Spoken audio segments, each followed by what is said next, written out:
because they may not return after Trump's final, second term administration. And so, whether you like it or not, it is not about direct hate. It is not about any propaganda. We focus on what we observe is done in government. All the news you hear, whether it's pro or as against, it's our job to look at it and critique it.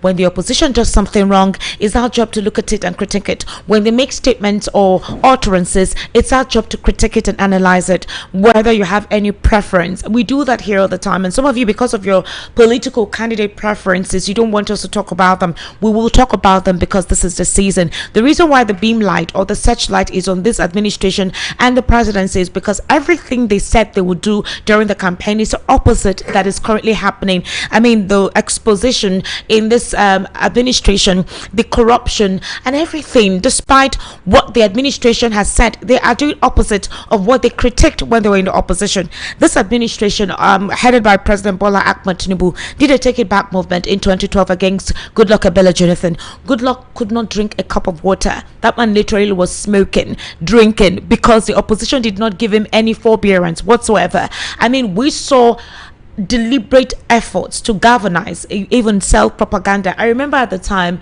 in my former radio station, Lai Mohammed, who was unavailable when he became the information minister, always came to our radio station at the time. Every Saturday on a program called Talk Radio, Lai Mohammed was consistent. Mr. Festus Keyamo, I remember him also as well. He always came to our radio station at the time. These were opposition who were literally talking out at the government. They cursed the government, they ridiculed the government. Whatever statement was released by this government, they critiqued it. It was intense. There was no evasion, to the extent that the Occupy Nigeria protest in 2012 was so massive. You had pastors, you had senators, you had House of Rep members, even persons who were in the political party of the president worked against him at the time. So when you people complain and say that we're critiquing the government of the day or whatever, and it's that there is nothing Bola Ahmed Tinubu does that is favorable to Nigerians, it's not so. It is the job of the people, it is the job of the media to critique, especially if people are complaining about the economic stifling, the insecurity, specifically insecurity,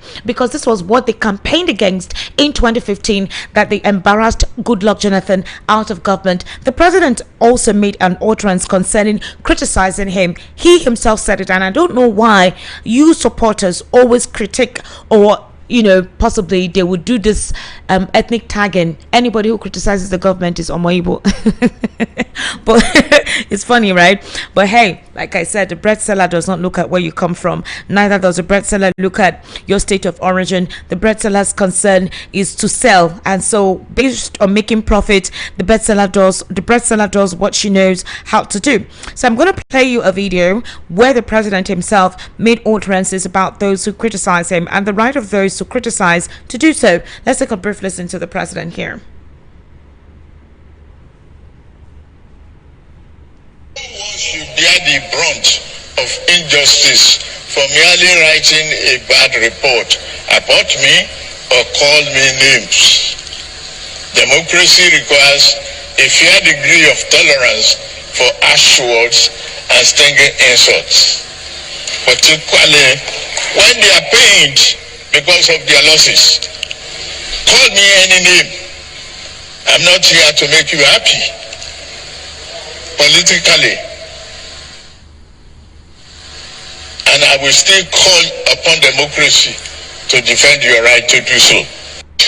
No one should bear the brunt of injustice for merely writing a bad report about me or call me names.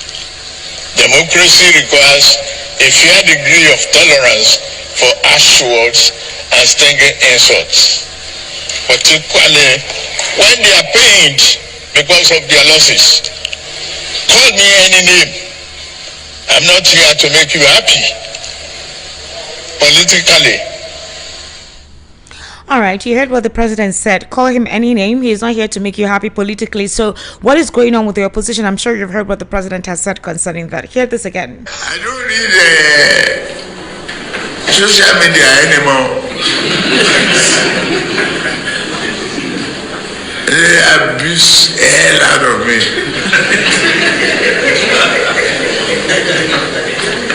If I read it, I get high blood pressure.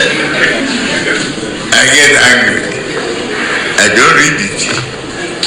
So, if I want to hear anything, my children or any of my workers will tell me, this one say this one. If I'm tired, I say, please, forget it. So you heard the president, right? No one should be blamed for expressing themselves. And I think this is one of the evidence that was presented by Omoyele Sowore, the AAC presidential candidate at the time, when, you know, he was obviously presented this as evidence in court when the DSS tagged him and said that he called the president a criminal. Well, let's see how it goes. For the opposition, there's a lot going on. The ADC is going through a court battle. The NDC is going through a court battle. Omoyele Sowore is also going through a court battle. He may actually be imprisoned if he goes to appear in court the next time. So the strong political parties that are in opposition, as we know, are having one situation or the other with the court, and it's termed as a distraction. At this moment, the ADC is heading to Supreme Court. The NDC is yet to wait the outcome of their appeal concerning the court order statement. Obviously, there's a pause on that. So while we wait for the reaction and responses from all of this, the APC seems to be the only ones who have a clear path. Okay, they're already starting door-to-door campaigns. The son of the president has also begun to tell Nigerians that it is important right now for them to start galvanizing. In Rivers State, they have begun door-to-door. In fact, there was a recent unveiling where we saw, what's his name, this very Tom Polo, along with this very popular guy, that very chubby fat guy who always likes to yarn, who has mercenaries that were sent to the southeast. Asari Dokubo, exactly. All of them, they were all in Rivers. You know, they've started their campaigning, though the who is not and who is or whatever, all of them in their colors, in the flower, in money, everything. All right, campaigns have begun. So the APC seems to be the only party having it easy, swinging and enjoying themselves, while the oppositions are still gnashing in court. It's now left for Nigerians to decide how they intend for this to go in 2027. Meanwhile, the organizing secretary of the National Union of Road Transport Workers, Lagos State Council, Toba Ajiboye, popularly known as Ijaya, has died. He was shot by yet to be identified gunmen in Lagos. Ajiboye was said to have come under attack on Sunday night while returning home from his childhood neighborhood in Fadeyi. According to reports, the assailants intercepted his vehicle around the Korodu Road access and opened fire. They riddled the car with bullet holes. Photos and videos circulating on social media after the incident showed his white vehicle with multiple bullet holes on the windscreen and other parts of his body. Initial reports indicated that Ajiboye and other occupants of the vehicle survived the attack after sustaining gunshot wounds. However, subsequent reports claimed that the union official later died from the intense injuries. So the Lagos NURTW chairman Alhaji Mustafa Adekunle, popularly known as Sego, expressed grief over Ajiboye's death, describing him as a loyal ally and trusted friend. Elections never start, so we're beginning to hear this. It's quite unfortunate for what happened, but you know, he's quite a young man, and it's quite unfortunate what transpired. Who knows whether it's court related or it's factions or whatever. But we just heard what's his name, the guy who is a chairman at the federal level, MC Oluoma, actually berating Nigerians who think that because he did not go to school, he's not smart. He said he did not go to school, but that he's not well knowledgeable more than those who went to school. And obviously, exclusive reports and from sources familiar with the incident with Dave Umahi and the death of Mary Habila, the physiotherapist. Investigators are saying they examined the sequence of events at the residence. Now, Dave Umahi claims he was not in the residence, but based on some reports, they said when this lady died, Dave Umahi left the residence before he called an ambulance to evacuate the body. Dave is threatening that nobody should talk about this or align him with the incident. Also, based on police reports, that these are not students of the Federal Health Sciences, right, in Eboim, that they're not students. And based on reports on the body, they said the video is quite gory. That's from Sahara reporters, that her tongue was bleeding and there were peels on her thighs, like the thighs were already peeling, so nobody knows the circumstances that led to the death, but it was kind of scary to see the body. And that the police obviously are investigating this matter. The family of the lady were asking for their daughter's body corpse to be released to them, but we're hearing that Dave Umahi and the police are saying they will not release the body because they want to consider or carry out a forensic audit on the body to determine the cause of death, despite the family members saying that they do not want to go through all that process. They just want to bury the king. So from what we saw, they said images were taken at 11:02 p.m. on the 9th of the 27th when the body was evacuated, appeared to show blood stains, injuries to the tongue, peeling skin around the thighs. Sources further allege that they waited until nightfall before removing the body under cover of darkness. There are also reports about the arrest of the PFICPC guy, that's PFIPC Adeni Adeyemi, has been eventually arrested. Interrogation is currently ongoing. Just today, the court issued his warrant to be arrested because he did not appear in court, but he had somebody present in court on his behalf. The big question was, just yesterday, this man appeared on a television program and he kept on insisting that he is afraid of his life. He's afraid. He kept on asking that the president should actually put a panel to investigate this individually, for them to do a proper investigation. He made statements that he bought the appointment, that there was a Mr. Tani Mola who was an intermediary that enabled him get the appointment, but that it was the remaining balance that he couldn't pay to Gbajabiamila that caused all of this imbroglio. His father has also been arrested, and right now he's also been arrested because of his failure to appear in court. Now, that's not the exposition we've heard about Gbajabiamila. A recent expose by the People's Gazette has actually shown that just as the president took the oath of office in 2023, Gbajabiamila illegally cornered tens of billions of naira in oil and gas royalty from Nigeria's thriving oil regulatory commission after citing a fake law for the president's approval. Documents were obviously seen by the People's Gazette. Now, they said weeks after the president took the oath of office, the chief of staff began canvassing for money, knocking on the doors of highly lucrative agencies like the Nigerian Revenue Service, Federal Inland Revenue Service, Nigerian Maritime Administration and Safety Agency, the agency in charge of the nation's maritime operations, Nigeria Customs Service. Obviously, the Nigerian Upstream Petroleum Regulatory Commission was not left out of the financial push, as Mr. Gbaja drafted a memo requesting that 4% of the cost of collection, that is annual revenue generated from the NUPRC, be split into two parts: 2.5% for its operations, routine capital expenditure, and 1.5% for capital expenditure. The language ring-fencing the 1.5% equal to 54 billion naira was actually vague, as Mr. Gbaja said it was for upgrading of crude oil and gas metering and transparency systems. What he meant by transparency systems for such a humongous amount was not immediately clear. That's another thing. Mr. Gbaja also justified his request by citing a section of the Petroleum Industry Act 2023 to support his directive that the authorities to collect these fees is invested in Statute Section 24(2)(c) of the Petroleum Industry Act 2023, but that the specific percentage collectible is subject to presidential approval. In other words, based on the presidential approval, whatever they need to collect will definitely be collected. Gazette revealed the section contains language that does not in any way correlate with the authorization to claim tens of billions of naira from the nation's coffers. And when asked for comments, the presidency defended Mr. Gbaja, saying he only carried out the president's instructions, which he claimed were within the ambit of the law.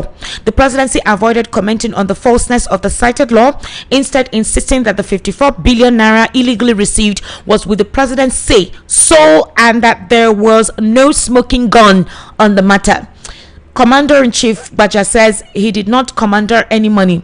Bayo Nanuga then told the Gazette on Monday that the presidential order given to the NUPRC is within the rights of Mr. President as President and Commander-in-Chief.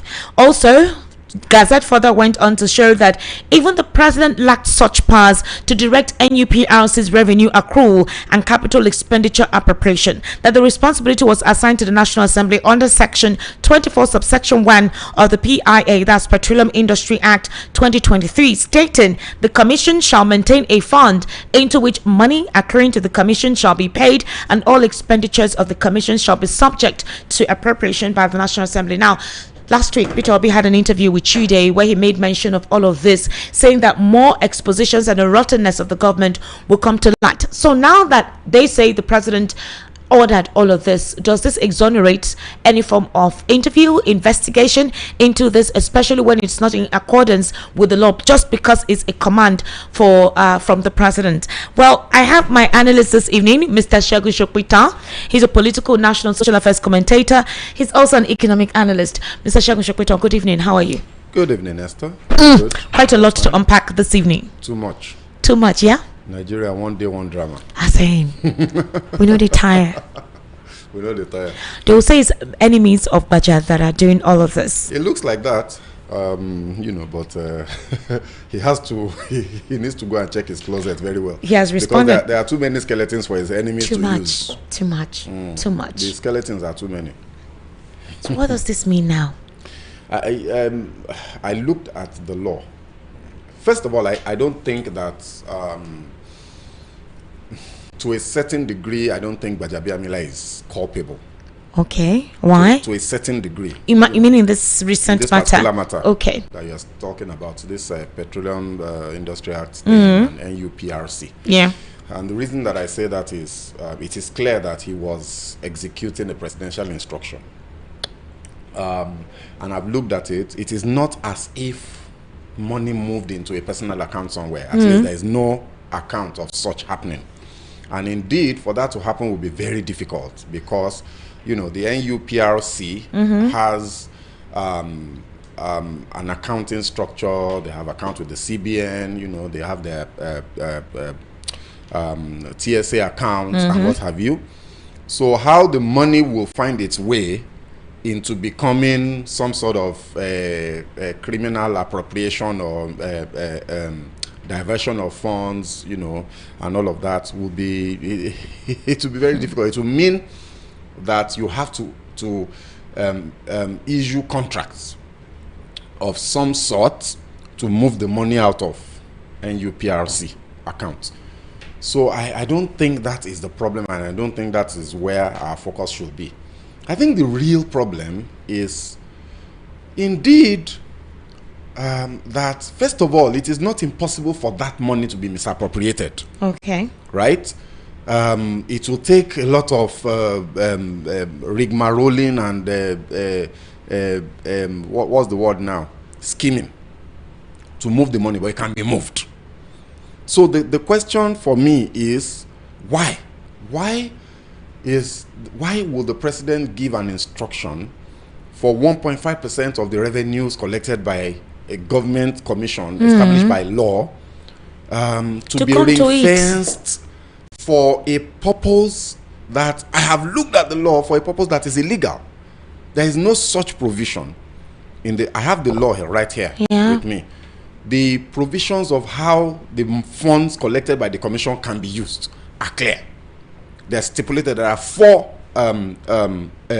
sections, 24D 1 to 4 or so, define clearly what the funds collected by the the commission fund can be used for. The NUPRC commission funds, what it can be used for, is very specific. So there is no ambiguity and there is no gray area for the president to find a way to say, give me 1.5% for transparency and what did they call it? What is that?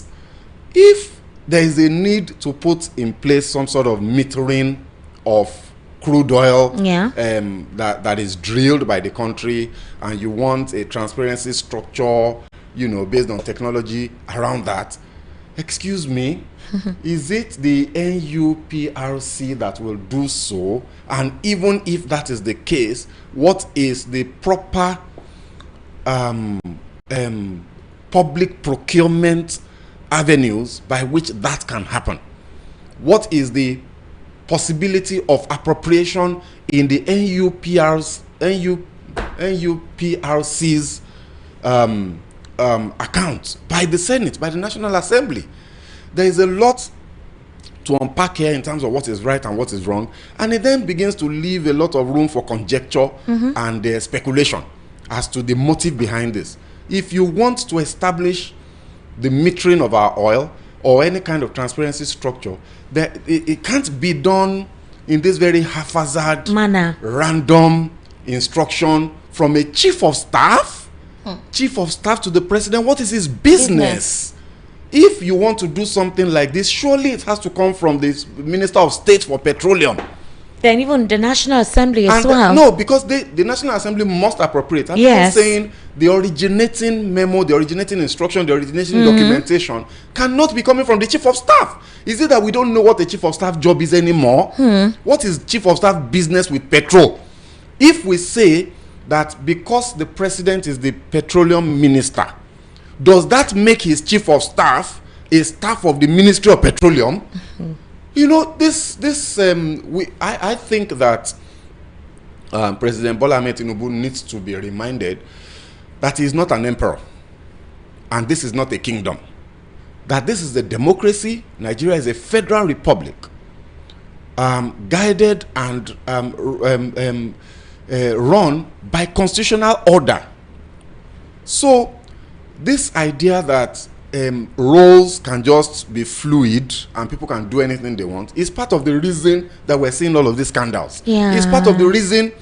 It's a loophole for a Gbajabiamila to act on. If the president is sending Femi Gbajabiamila to send memo to a petroleum regulatory agency, then why can Femi so the defenders of Femi Gbajabiamila in the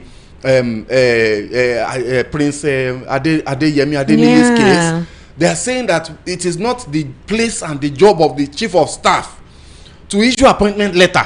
You know one thing, and that is the basis for why they doubt Gbajabiamila's involvement. But if the Gbajabiamila can be sending memo to NUPRC, then who says he cannot issue an appointment letter? Because that's not his job. So if you say he's doing something on one side that is not his job, surely he can do another that is also not his job. Because the People's Gazette are saying that he's been implicated in corruption scandals across borders, including the US, where he was disbarred by the state of Georgia after he allegedly stole money from a client, and that Baja ignored summons from the state bar to answer questions regarding the theft. He subsequently stopped paying his membership fee after his client reported him to the bar. His actions led to a 5-year suspension from the bar in 2015 and ultimately led to outright termination in 2020 after the bar determined it could no longer condone Mr. Baja's ethical lapses. Baja was accused in 2022 of accepting $2 million in cash bribes as the Speaker of the House of Reps to secure passage of the new petroleum industry bill, despite protests from host communities. And in his latest financial scandal, the President Chief of Staff is battling fraud allegations and fighting to survive a 400 million naira bribery scandal that has engulfed his political career. Obviously, this Adeyemi too much, and it's too much to ignore. So why would the president, rather than investigating all of these allegations, asking him to step aside? Is there no credible person that the president can trust as his chief of staff to sit in while Baja is investigated? Or could it be possible that all of this around Baja is a summon and a directive from President Tinubu himself, and that's why nobody can say anything, because he must have done this impunity from somebody's authorization? I mean, there are conspiracy theories that this is President Tinubu's way of getting Baja out of the way. Really? Yes. But they're very close. I've heard that. Why would Tinubu want to get Baja out of the way? That there is a falling out of some sort, you know. So I've heard that, but like I said, it's a conspiracy theory, and you can only speculate and leave it there, because there's absolutely no way of determining that. But you have to find it strange that all of a sudden all of these controversies are just coming up against this one man. Now only you waka come. So see your pigeon. No, I speak proper pigeon, but I had to speak that one that way for emphasis. Look, there was a time that this particular pastor kept getting embroiled in rape allegations. I know you must know the pastor I'm talking about. It was a big case then. It involved Timi Dakolo's wife and all of that. I don't want to mention his name. Yes. Now, the point I'm trying to bring out of that is, at the height of this sequence and series of allegations and accusations against this pastor, his congregants kept saying it is the devil. The devil wants to bring man of God down. And the question that some of us kept asking is, now only in Waka come, why is it only this man that at that time, about 10 different women, 10, spanning a 20-25 year period, were accusing him of rape? Only you. Why is all of this thing happening with Gbajabiamila? Kilo shele gogon. So for me, there's something fishy around this gentleman. The affairs of one of my subordinates that I'm suspecting is stealing. Okay. But during meeting, if we have management meeting, okay, I can come out during the management meeting and give a vote of confidence in the guy.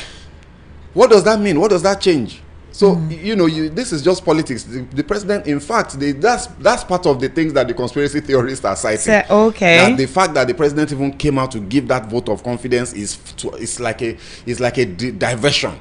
Wow. So that they will not know that he is the one behind the travails. It's a conspiracy theory. But for me, I think the most important thing is all of these accusations must be investigated without any intervention from the president. In fact, I found that statement by the president very disturbing because I thought that it was prejudicial for the work of the ICPC. If you have asked the ICPC to investigate someone that works for you, the same you cannot be giving him a vote of confidence now.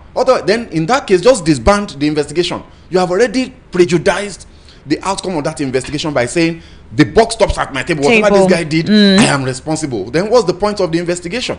So for me, why only Femi Gbajabiamila? Why did Adeni Adeyemi mention his name? Like out of the blues, of all the people that he could have mentioned, there must be a reason why it is his name that Adeyemi was mentioning. So there can't be this smoke without some sort of fire behind it. So Femi Gbajabiamila has a lot of questions to answer, but we have to presume his innocence. Somebody is saying that it's Desmond Elliott during all this, that it's payback period. How? Come on. Desmond Elliott in this very huge national issues we're talking about. Give me a break, I beg.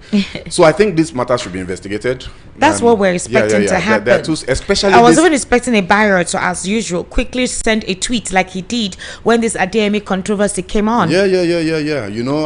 To supposedly, without investigation, throw support. Just support the person and all of that. It's all very terrible. And I think that especially this one, you see, the one that I think is most important is this NUPRC one, where they are giving instructions for illegal. That thing is an impeachable offense. I'm telling you, because it revolves around appropriation.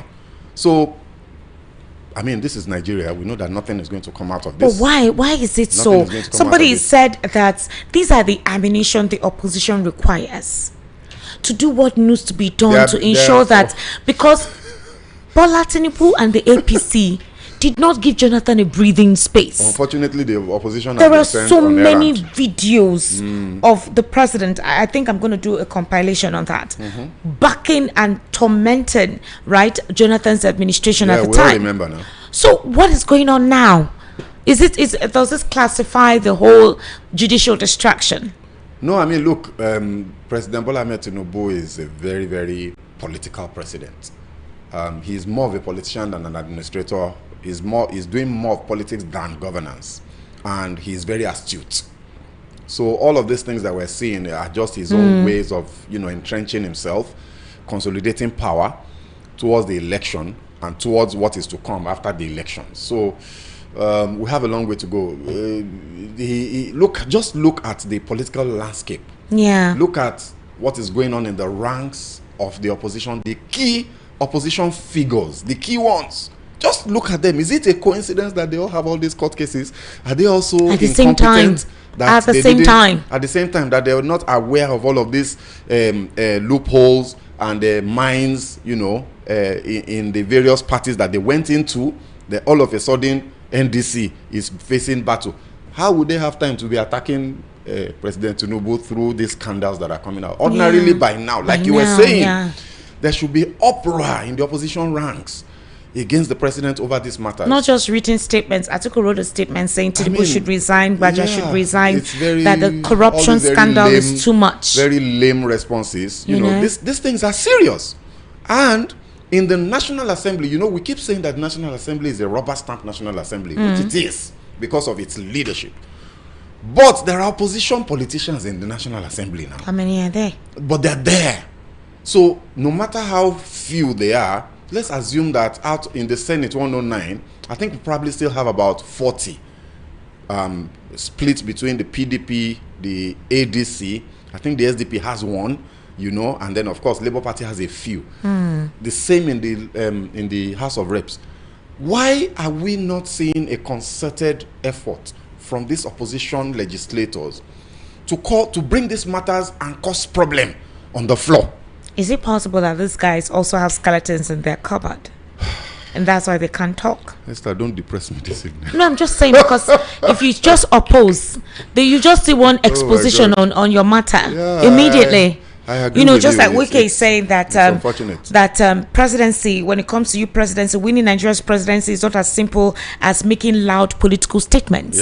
Just like what Atiku recently did, or what, you know, Peter Obi recently said, insisting that the opposition cannot expect to take power in 2027 without adequate preparation. He made this statement today. According to the minister, said President Tinubu and his supporters are fully prepared for the 2027 presidential election and the strategies of opposition parties.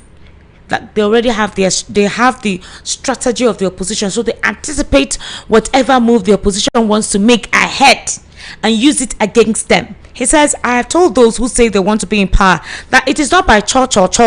Becoming president is not making noise. It's not about making noise. You don't just wake up one morning and declare you want to be president. It doesn't happen that way. We are prepared. The president is prepared, and everyone who has what it takes is also prepared.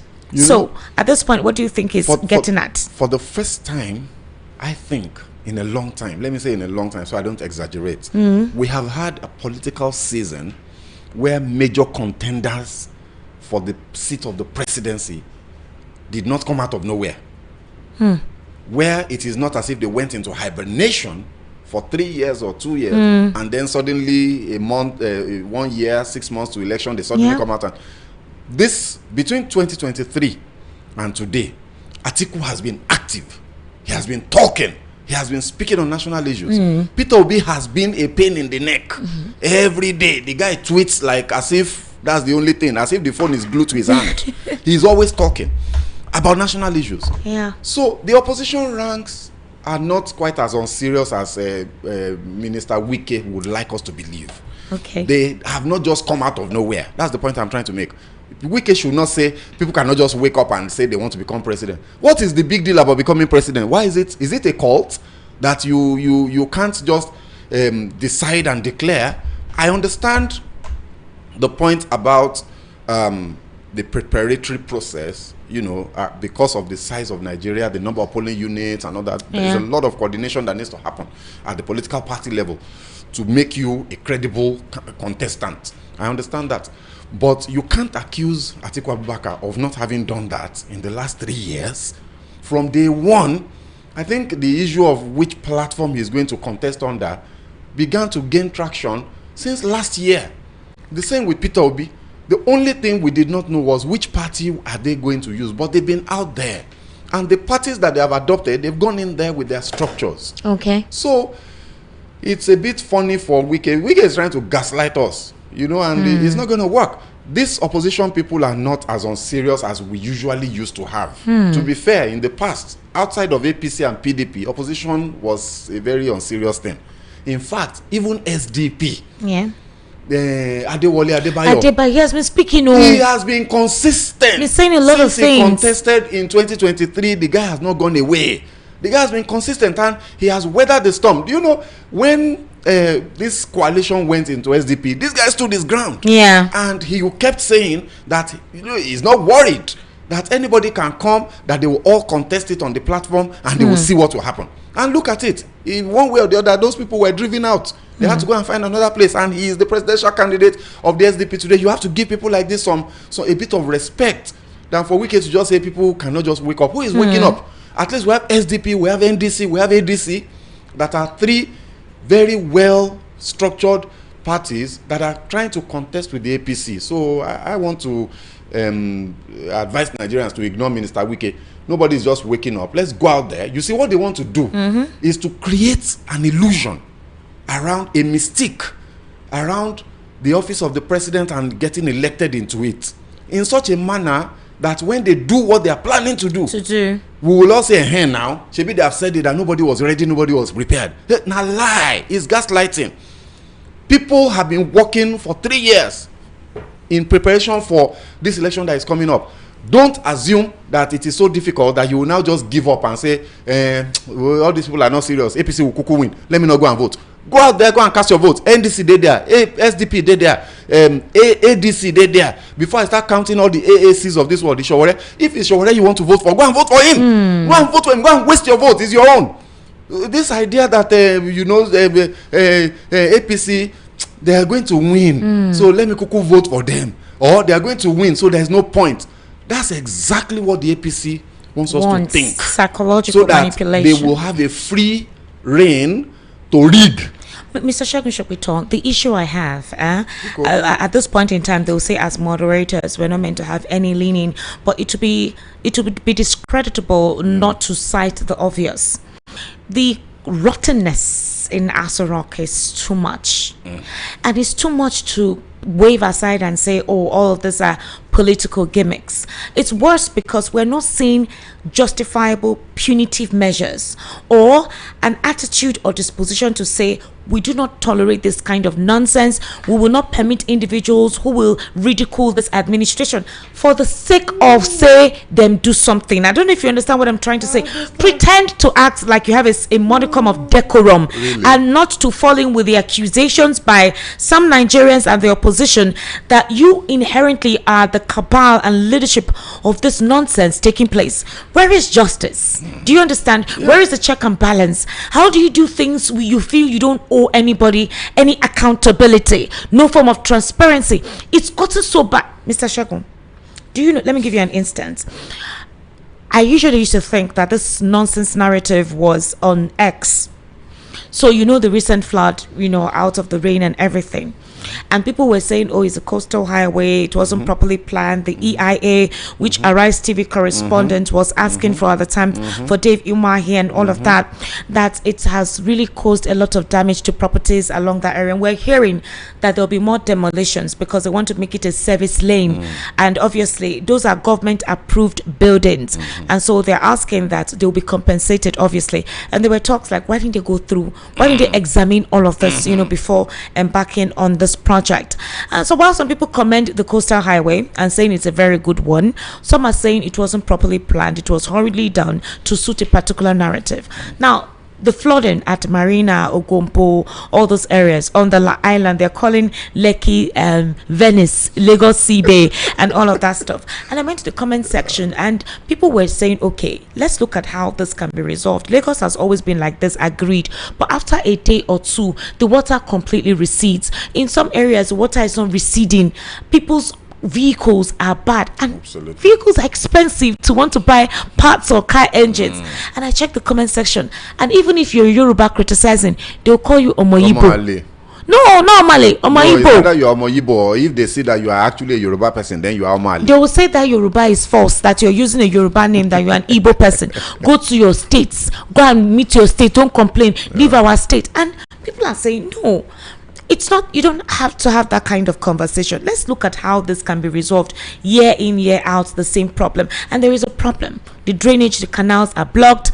Waste disposal system is poor. Nobody knows why they've not been, clearing off waste. Then the canals have not been drained in a very long time, because Fashola used to maintain this, where they dredge this canal. All these grasses, sand filling, all those sands have blocked. Exactly. They're supposed to clear it off. And that's why, the water level is is high and it's not receding very quickly. These are preparations that the state governor, the relevant agencies prepare ahead of. And you look at these people writing all of these things, and maybe some of them are children, some of them have been poisoned, probably because of the political atmosphere. But when you look at the rottenness coming from that angle, how do you now want to exonerate anyone and say, oh, these are political gimmicks? Those who surround the presidency are the ones ruining his government. Was it not the presidency that gave these people appointments?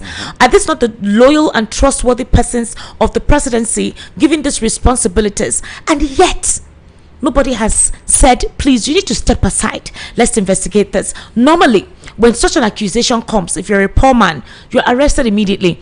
If a lady comes to your house, Mr. Segun Sopiton, and dies under whatever circumstance, they're not hearing go come prison first. You're going to prison first. But the FCT minister is still working free and threatening that nobody should talk about it. You now have this about the works minister. Mila. Nothing. Even the accusation against the Senate president, the same thing. So what are we running? What are we doing when a system and protocol is being eroded? What that means, anybody can wake up and do anything to anybody and nothing happens. The president has said that we are free to abuse him. So am I okay? Can I talk? Not to abuse him, but you can critique him. No, he said we can abuse him, that they have abused the hell out of him, and that's democracy. The truth of the matter is that a fish that the head is rotten, there's nothing you can do. That fish is gone if the head has spoiled already. So I don't know why anybody would really reasonably, logically expect a figure in the person of this particular president, with all of the controversies around himself, his person.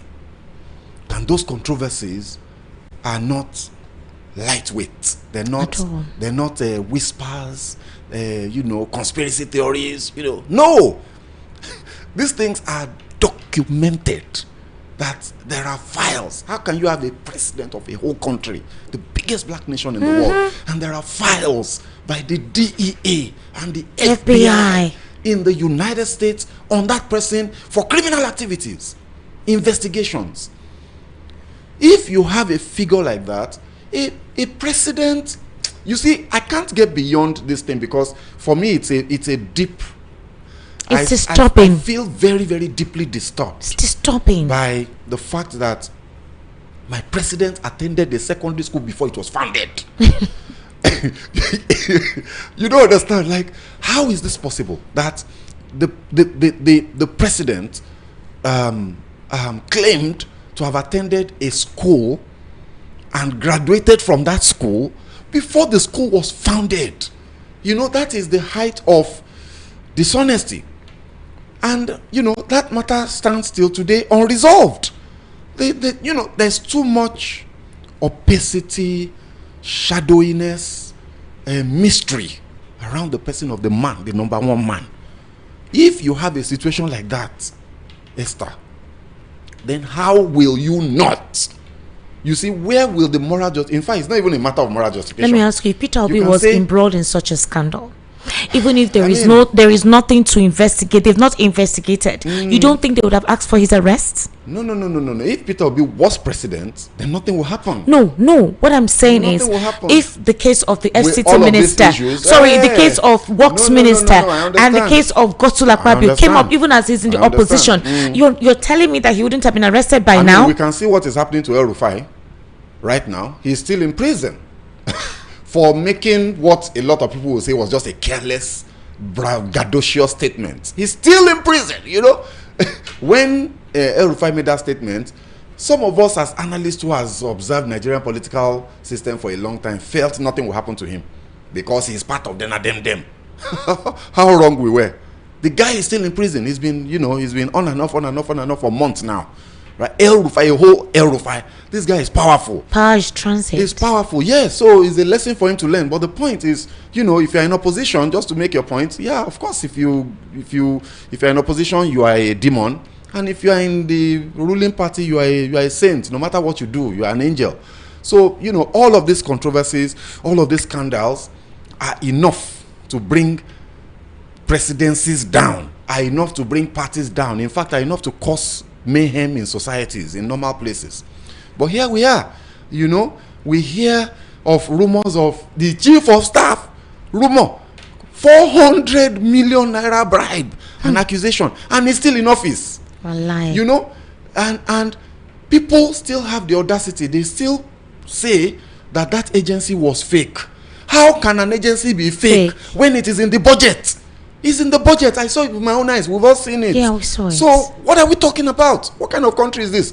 So I'm saying that, you see, because you have a president with so much around himself, number one, no moral justification to pursue anybody and fight them for whatever they are doing. Number two, is he even interested? It's not even a matter of moral justification. Does he even feel that there's anything particularly wrong with all of that? Sorry, Esther. Yeah. Sorry. Does he feel that there's anything wrong with all of that? When the man himself, do you understand that giving the coastal road to high tech without any kind of bid, no contest? Look, even if you say there's a no bid award, there is a provision for that. There is a process by which it must still be subjected to public scrutiny. Yes. So if the president is able to award such a huge, the biggest contract Nigeria has ever awarded in its entire history, to a company that belongs to his friend, and that particular friend is also a controversial figure that has criminal case against him in the United States. It's like anyone connected to the president has a criminal record. Crazy. There's criminal. Everyone around you has a dirty. How can that president now be the one that is going to say Gbaja should step aside? For what? What Gbaja is being accused of is small child's play compared to the things that we are seeing that the president is doing with brazenness, with courage. You just award a contract to Shaguri. We all know who Shaguri is, and yet you do it without fear, without remorse, nothing. You know why? Because the only thing we'll do is what I'm doing now. Talk. Just like Wike has said, it's not by church or church. Sure. So it's for the Nigerian people now. It's for us to look at all of these things and say, no, enough is enough. It's enough. What we're being insulted on a daily basis. We're being insulted. Why Ononuga will just go on air and just say stuff. The day that I used to read the news and Newsweek and all those publications those days before internet. We are the older generation. I do know, for some reason, I never made the connection between Bayo Ononuga and Ray, what's Ray? The guy that was assassinated, supposedly, allegedly by Babangida. Is it Ray Epo? Right? I didn't make the connection that it is that fiery news reporter that used to break scandals about the military in those days. That is now the one talking to Nigerians like this, insulting our intelligence, insulting us, calling us names. Mr. Shegun, I want to take a very short break, but before I do that, as regards having to question anyone found culpable into any controversy, the DSS invited a young boy said to have he did a fake audio of the president saying some statements, a very young boy. They did not even investigate. They just, because that video went viral and different people copied it, and they said that guy was the originator. One young guy like that in Abia State. The DSS located that boy, took him to prison. Omoyele Sowore and his team just recently procured the guy's bail, and we heard the DSS actually having another charge against the guy to bring him back to court. This is somebody who, it wasn't confirmed if he was one that made such a fake doctored whatever, and yet there's a fake agency, and the president said he trusts the chief of staff, and the buck stops at his table. There's a minister of works.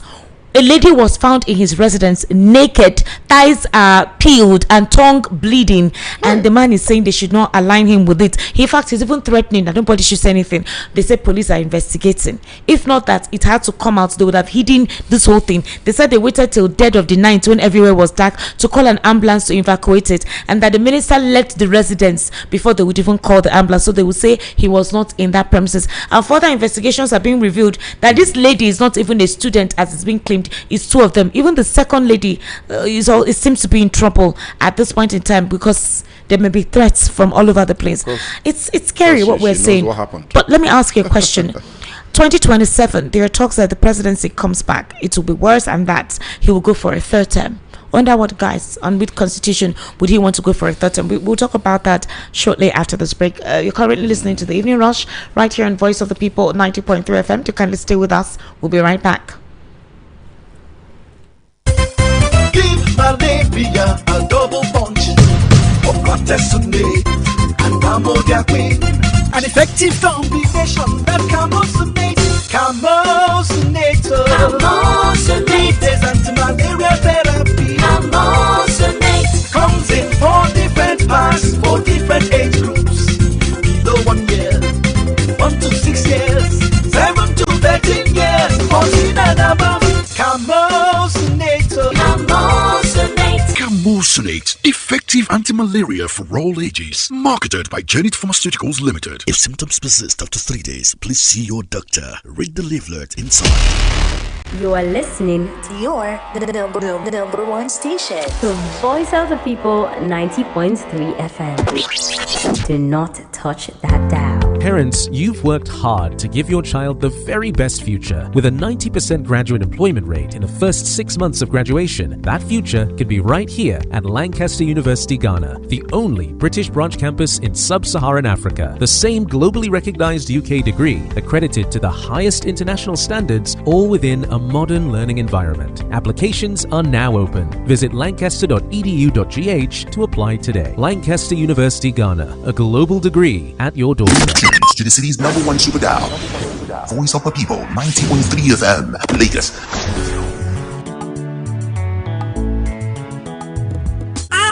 House dey dark and NEPA bill dey choke. E dey worry you as e dey affect your business. So much on don come. Imagine say you wake up for morning, light no shake, fridge don block, business no get wahala, everything dey okay. No be dream o. With Yohaku, na you dey control your light. Yohaku dey sell gas cooker, freezer, fridge, and dem go furnish you with modern kitchen o. Whether na inverter, batteries, panels, smart street lights, be na solar AC system wey you wan use for house, business, abi for industrial work, Yohaku stand chim to help you. Bye to NEPA bill o. No wait till transformer go spoil again o. Oya run call Yohaku for 070-121-30260 or 080-324-82573, or you fit to call 080-669-60066. For Lagos, we there for shop F1179 industrial section, or Alaba International Market, or shop G6 electronic section, Alaba International Market, H-Line,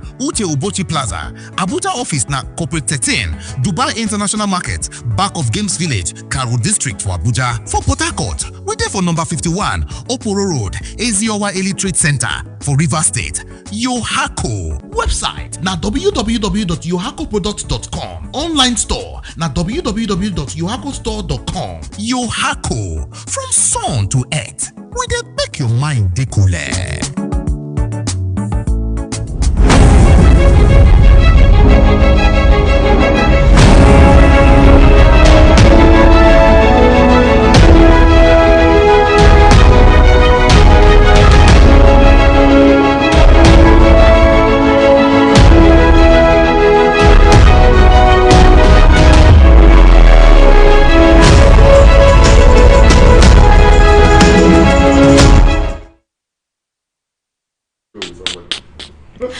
Welcome back. This is still the Evening Rush right here on Voice of the People 90.3 FM. We're currently streaming live on YouTube. You can join us there at VOP 903 to virtually be part of the conversation this evening. We've actually been speaking quite a lot. Corruption, unaccountability, lack of transparency. We're literally critiquing some of the things the government is currently doing, and based on what they said during their campaign, based on what the president said during his inauguration, and what Nigerians are currently experiencing from this same administration. Obviously, Mr. Segun Shokinton, the Senate Chief Whip Okwemi Bamidele said that though it would be nice to look at a 6-year one-term presidency whereby whoever comes on board is able to institute what they want to institute and solidify it, and then whoever comes to take over from the president or that administration continues. There are fears that if President Bola Ahmed Tinubu comes back in 2027, that what we're experiencing will quadruple, and that's he may be a third-term president, but the president has always said he's a Democrat. He believes in the Constitution. He believes in the rule of law. Why would President Bola Ahmed Tinubu want to go through another term? It's already strenuous being a president for the first term. His age, mental acuity, and a lot of factors comes into play. So what energy does he want to use to go for a third term, 6 years period? Will the senators agree to this? Will the House of Assembly agree to this? I mean, what are the procedures that would enable such an act to take place? Or do we just see this as a propaganda to create a sense of dispassion towards the administration? I think the biggest mistake anybody will make right now is to downplay the seriousness of this rumor. I believe that there are some things that have happened in the last 3 years in the National Assembly that have been test run. See, this our president is a politician. He's a master political strategist. So things don't happen by accident. There is nothing that you see that is going on around him and around his lackeys, his supporters, his, whatever, all those people, that is just random. Yeah. There is a plan, there is a strategy. You see the test run, that national anthem. When the national anthem was changed in such a summary manner with the kind of disdain for public opinion that it happened, my concern and what I expressed publicly, the records are still out there, is that if this kind of thing can happen in the manner it has happened, we no longer have a democracy. And it will just be a matter of time. You see, if a president can have his way, can just amend constitution, then what is left? You are talking about mental acuity, age, and all that. Excuse me, excuse you, Esther, how old is Paul Biya? How old is Paul Biya? So if we have presidents who can barely walk, can barely talk, but they're still hanging on to power in this same Africa, why do we think? We must not make the mistake of being arrogant enough to think that it can't happen here. So we must not trifle with this idea, and we must kill it, we must dead it in its track. Now, the uproar and the resistance and the opposition must be firm, clear. Okay. If you want to amend the constitution to say, okay, 6 years will be better, single term, no distraction, no politicking, blah, blah, blah. Okay, it's an idea. All right. What you must do is that you must preclude the current occupants of all of the offices from that law affecting them. They cannot benefit from it. Well, I think somebody on Facebook, my attentive listener, Sunday Tedunjai, is saying that it's daily you are not re-echo. I should correct you. Yeah. Thank you. All right, please go ahead. Thank you, my brother. So there's plenty much information, information overload. So we need to, if they want to amend the constitution, which Esther, if they want to amend the constitution in 1 month, it will happen. It will happen. It will happen. Like they did the Electoral Act. Exactly. And I'm saying constitution because the provisions for amending the constitution is a bit more stringent than just passing the Electoral Act. This one will involve all of the state houses of assembly, and you must have 24 of the state houses of assembly assenting to those amendments for it to take effect of law, right? But that can happen in a twinkle of an eye. After all, the president controls 32 of the governors of this country.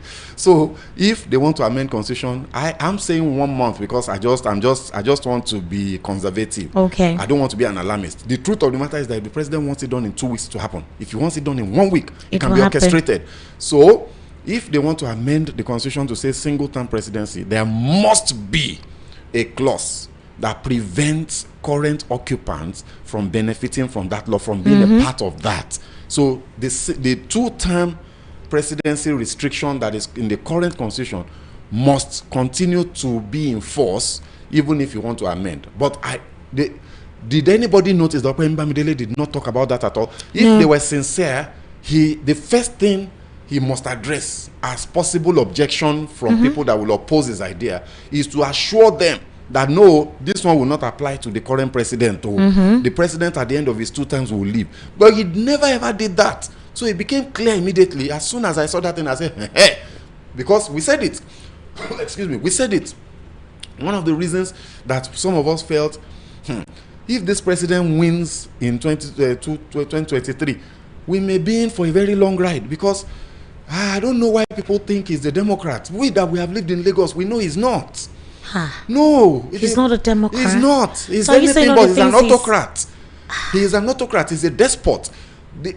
Every single, I won't exaggerate, from 1999 till date 2027, count the number of senators and House of Reps members that have emerged from Lagos. Tell me how many that Bola Ahmed Tinubu as a person did not approve.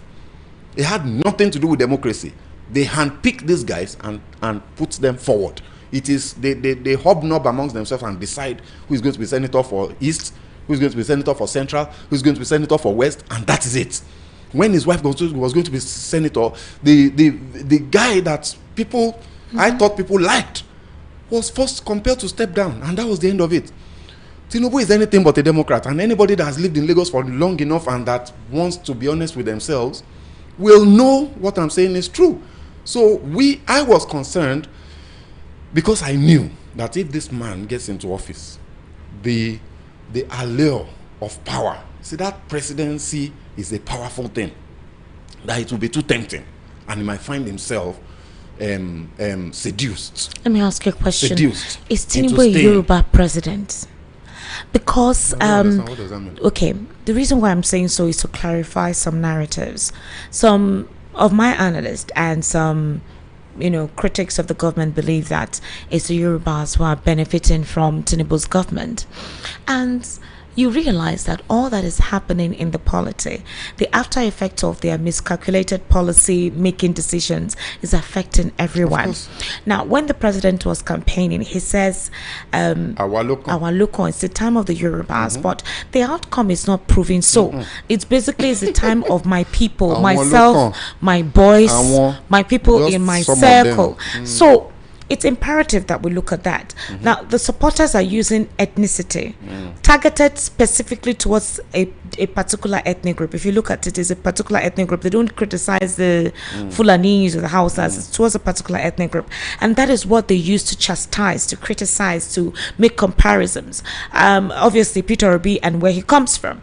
So if you look at the reality now, if, for example, what you're saying, you're speaking from what is on ground, as a logical thinking person who is not being fed pap to sound like a Agbado. Agbado is actually good. Pap is made from Agbado. Yes, exactly. Which, but in terms of the fact that one's brain is watery, has no component to be reasonable. Now, in that particular regard, would one term you to be adulterated or to not to support the agenda of a Southwest viable, politically, economically fortified race who is refusing to support the president? How does his coming from the Southwest benefit the yam seller in That's a big question. In Okokomaiko, the person who is a Yoruba person who can no longer eat 3 square meals because the cost of transportation alone has taken up 60 to 70% of his normal income. So how do they now defend all of this that we can see? It is not mystery, it's not speculation. They're not all of these things, they defend it. No, they're not defending it. Let me tell you, you have to make a distinction between the political class, the people that are benefiting. So yes, there are Yoruba people, there are people from the Southwest. Southwest is benefiting from Tinubu's presidency because there is a very heavy imbalance of positions and roles to the Southwest. The most important public offices in Nigeria today is occupied by a Yoruba man, and mostly from amongst his clique from Lagos. That's why they're called the Lagos boys. Okay? But does that mean that the Southwest, the people of the Southwest, are they benefiting? No. The Southwest, just like the Northwest, Northeast, North Central, Southeast, South, are suffering the consequences of poorly thought through policies that ordinarily may have been good, but because of the bravado and arrogance of power and the poor planning methodology behind all of these things, we're all suffering from it. Well, are we not all Nigerians? Nobody. So this tribal agenda, I mean, I don't want to be hearing it. It's very. No, it was important that we clear that out to say that everyone is being affected by what is going on, regardless of where the person comes from. So when people come from that frontier, it is to disqualify that kind of reasoning. Mr. Sheku Shokita, let's take reactions from Nigerians right about this time. The number to call is 080-3692-9933, 080-3692-9933, and the WhatsApp number is 0817-1756-338, 0817-1756-338, 0817-1756-338. That's our WhatsApp number. If you're watching us on YouTube and you're in the diaspora, you can actually call that number as well, so we can hear from you. And for you here, anywhere you are in the part of the world you are, the number to call is 080-3692-9933. That's if you're within Nigeria and you want to participate in the conversation. The number to call is 080-3692-9933. That's the number.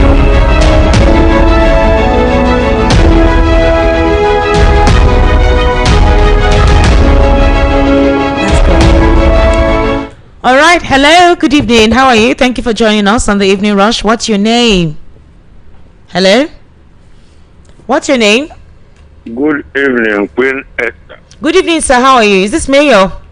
Yeah, this is Mayor from First Tag. Welcome, Mayor. Please go ahead. You're always lucky to connect. You're always lucky. Yes, I'm a man of grace. So go ahead, Mayor. Good evening, Mr. Jogunto. This evening, your life is top notch. You are a great patriot. You are a great Nigerian. Thank you, sir. One of the most established Nigerians. Thank you, sir. First of all, somebody called me, an listener of VOP from Ayobo. Okay. A close friend. He said that for over a week or so, that knowledge has not been getting VOP there. I told him, I asked him whether VOP is out of the. Are you serious? No. From Ayobo? Yes. All right, thank you, sir. So he said he has sent the messages, there's no answer. All right. Now, so engineer, no signal. VOP signal, no signal in Ayobo. Yes. I'm already telling them, sir. Okay, you are a great man now. I know now. I trust you. All right, now, sir. Thank you. The point of discussion, Mr. Shoguto has said it all, but the point is that all these things he said are very correct. We have entered one time. The Nigerians still have the last opportunity to take back our country. Yes, sir. If this man, presently, Mr. Tinubu has shown every trait of dictatorship. That is not the truth. And like the Tinubu said, most of us have lived in Lagos. There has been no democracy in Lagos. What Lagos is is Baba Sokbe, Krasi, or whatever they call it. Your guy will determine, he will write a list from his house who will be the councillor, chairman, commissioner, house of reps, all through. Nobody can challenge that. And it's not good for democracy. So for me, he has never been a Democrat. But Nigerians have the right to say no, because this country belongs to all of us. Nobody has monopoly of whether it's violence or thuggery or whatever. So I think Nigerians should rise up. This is no more time of sitting on the fence, because if this man manages to get back to that place, I'm not sure. I am not sure we have a country called Nigeria. It cannot be just because maybe you can just rename it Tinubu Republic or Bat Republic. That is just the truth, because that is the way it's going. So thank you so much, Mayor. Good night, my all right, good night. Thank you so much. Somebody sent a message, Marshall Samson Jide. He says, good evening, Esther. This is what happens when you give a clueless kleptomaniac politician power that is not accountable to law, that's not subject to scrutiny, not amendable to control. Yeah, chaos and insanity happens. Unfortunately, the effects of APC gross uncoordinated incompetence will continue to hound all of us up until 4 generations to come. Marshall Samson Jide Oyebode. Okay. All right. What is it? No. Thank God that the president is prepared to be insulted. That was heavy. So people, when they write here, they're English. Come on. Marshall Samson, My head was. Are you a lawyer? Are you from Ekiti State? My head was turning on your own. Hello, good evening. Hello. Esther. Good evening, sir. How are you? I'm good. How are you, Esther? I am fine, sir. Welcome. Thank you. This is Okenna. Okenna, welcome. Okenna, calling from where, please? Okenna, calling from London. All right, Mr. Okenna, thank you for joining us. It's rudimentary to say where you're calling from. Please go ahead, sir. Okay. I want to appreciate your analyst in the studio. His analysis has been very, very fantastic. Thank you, sir. You know, and in this time and season where we have so much of people who are very sentimental, people who are very sighted, you know, I appreciate when someone like that also is able to come out openly in the air and say the truth as it should be. I remember last time when we talked, I told you that one of the problem we really suffering from in Nigeria is lack of accountability. Lack of accountability is a proper lack of accountability, because what we are seeing is not a government, it's a group of people who are politicians, who are not.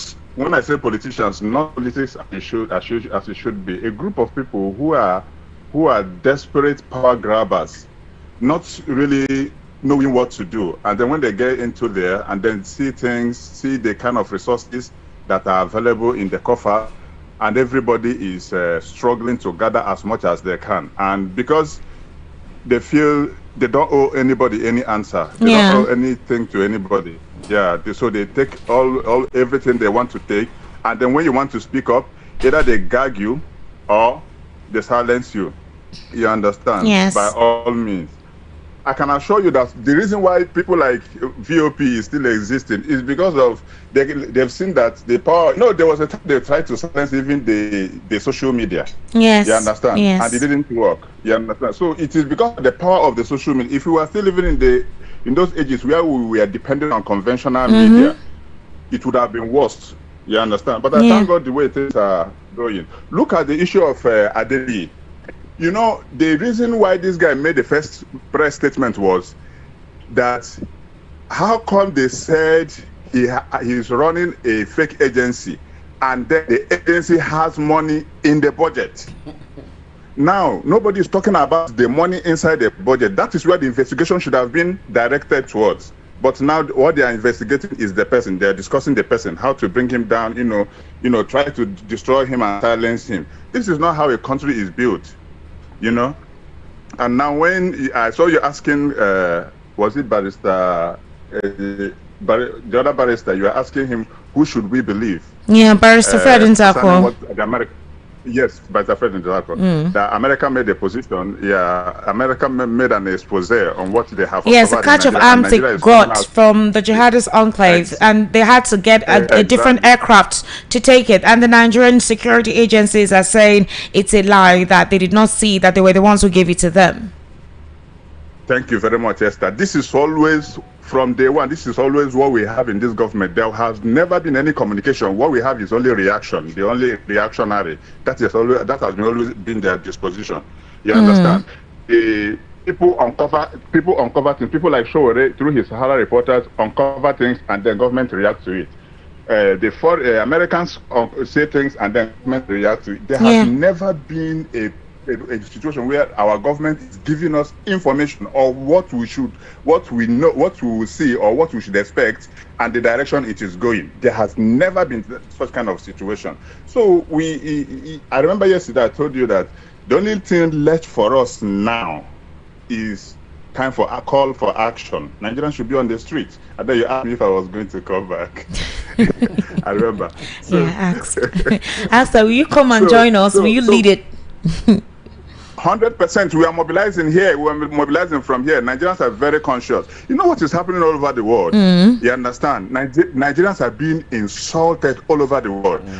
You understand? I was with one big man sometime in somewhere, a white man, And then he told me that his best friend is from Nigeria. He's from Igbo even.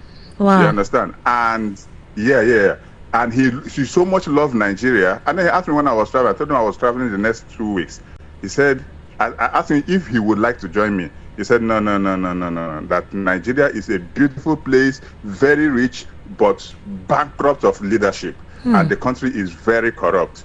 You understand? So people all over the world, they know who we are. See how they are insulting. See how the South Africans are insulting us. See how the Ghanaians are insulting us. See how all over America, everywhere, they are insulting us because they feel we don't have leadership. Even Burkina Faso as well. Can imagine. You understand? Because they feel, because they feel we don't have leadership. And Nigeria is supposed to be the lion of Africa. Over 250 million people. You understand? And yet, we are so much impoverished. We are so, we lack capacity to demonstrate our will as a people. You understand? So that's why I said there's nothing left for us except for us to come on the streets. Let the government feel our power. What is happening in Nigeria, if it happen in places, even in Pakistan, we are what's currently going on. If it happen, you will see people on the street. I'm telling you the truth. You understand? So that is what we should be looking at now. That's the only salvation we have. It's not. I'm not happy.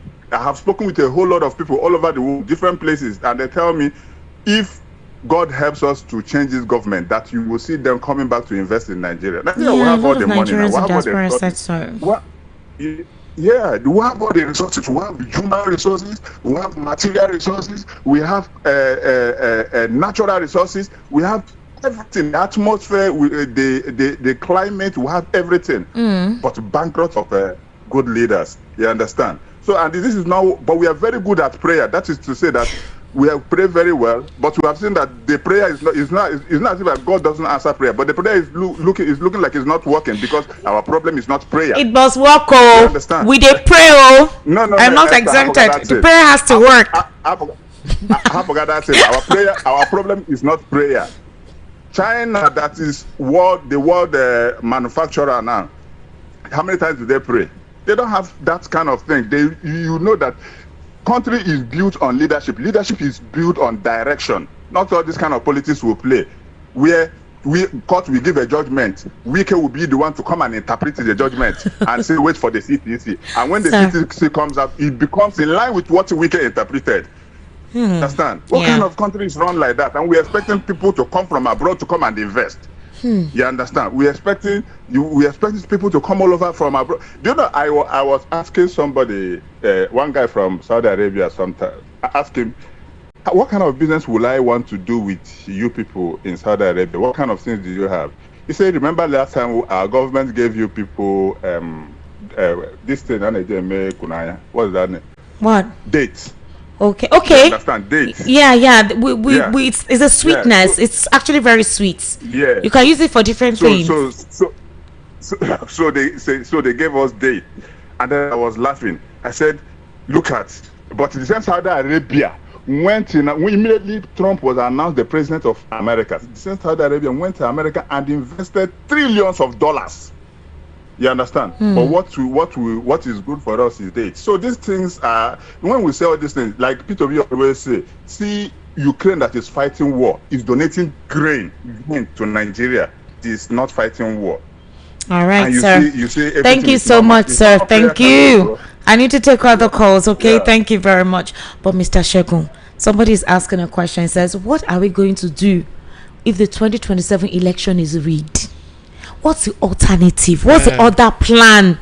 Because is it going to court, the same courts that were complaining it's compromised and has been hijacked or hoodwinked or is tallying towards a particular... do you understand? I'm absolutely certain it will be different from the last time. It is sure? I'm absolutely certain. Kaifu. Hello, good evening, sir. Hello, good evening. This is Evangelist. Evangelist, welcome. You said what is going on in what sense, sir? You said what is going on? Yes. I don't get in what regard. No, I don't understand what you're saying. You don't understand the program? No, you say what is going on in Washington. Hello, this is Evangelist. Evangelist, please react to the conversations we had today, sir. Okay, thank you.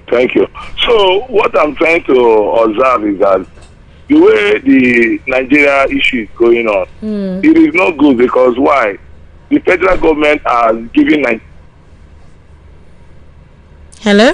So the federal government are giving Nigeria a bad name because the way the thing is going now, I don't understand. But what my prayer is that what they call Americans and Trump to help Nigeria on that day of election because they have seen what is going on. You understand? That is a fact. And I believe that any moment, because this man they just arrested now, the prince, what they call. I hope they will not kill this man. I don't know. Because anything that happens to that man now, that means the information will be hiding. So that they will not close the information. Please. And the last man that just called, you give him a lot of time, like almost. All right, thank you very much for calling. 08036929933. The WhatsApp number is 0817-1756-338. Hello, good evening. Good evening. Good evening, sir. Welcome. How are you? I'm doing okay. This is Boyesen from Afro Media. Yes, of course, Boyesen from Afro Media. All right, Boyesen. I greet your analyst. Mr. Sopito Abi. Yes, right? Sir. Yeah, correct. Good evening. Good evening, my brother. You are doing a wonderful job. Thank you, sir. And God will continue to strengthen you people because you are saying it the way it is. And please, do not descend. No matter what happens, please keep on doing what you are doing. Thank you, sir. And God will continue to bless you. Amen. You see, my brother, can you see where we are now? Look at the whole illegalities going on. What have we not entered one chance? This is just one chance now. I was listening to your conversations, the way you've been analyzing. Look at what is going on. And those who are supposed to talk are not talking. They are just keeping quiet. I don't know why I don't know until this country sinks before people will get up to talk. Those who are supposed to talk. Where are the civil societies, by the way? Where are the showing cars? Where are the Pastor Bakaris? Where are all those people complaining? What's going on? You can't talk and eat at the same time. Okay, look at the National Assembly that is supposed to checkmate all this nonsense going on. All they can just say is, on your mandate we start. Where are we headed, for God's sake? I'm sick and tired of all this nonsense, honestly. I beg, Adepara. Good night. Boyesen, good night. Thank you for calling. 08036929933. Hello, good evening. Good evening. Good evening, sir. How are you? I'm just calling from Maja. Chris from Maja, welcome, sir. Yeah, I want to add to Mr. Shuku. This not biased. Mr. Chris, your network is very poor. We can barely hear what you're trying to say. Kindly call back. Okay. Hello, good evening. How are you? Good evening. Good evening, sir. Malik. Yeah, no, it's Baptist from Egbeda. Oh, Baptist. Okay, Baptist. Welcome, Baptist. Please go ahead. Yeah, how are you? How are you doing? Fine. How are you? Yeah, Esther. Yeah, I'm good. What I want to let you people know that you see anything that this present government did, 2027, Nigerians are waiting for them. There's no two ways about it. There will be no more APC in the government. Anything they like, both their judges, their everything, judiciary and military, everything, Nigeria is waiting for them. There's no way they can manipulate this election 2027. We have know all their plans, and it's not going to work out for them. Nigerians are waiting for them. There's no two ways. Let people just calm down. The time is coming. We are going to take our Nigerian back from them. Esther Wachuku, I don't need to say too much about this. Good night. Okay. Thank you. Thank you very much. Hello, good evening. How are you? Hello? Yes, calling back. Chris from Aja, right? Yes. Thank God.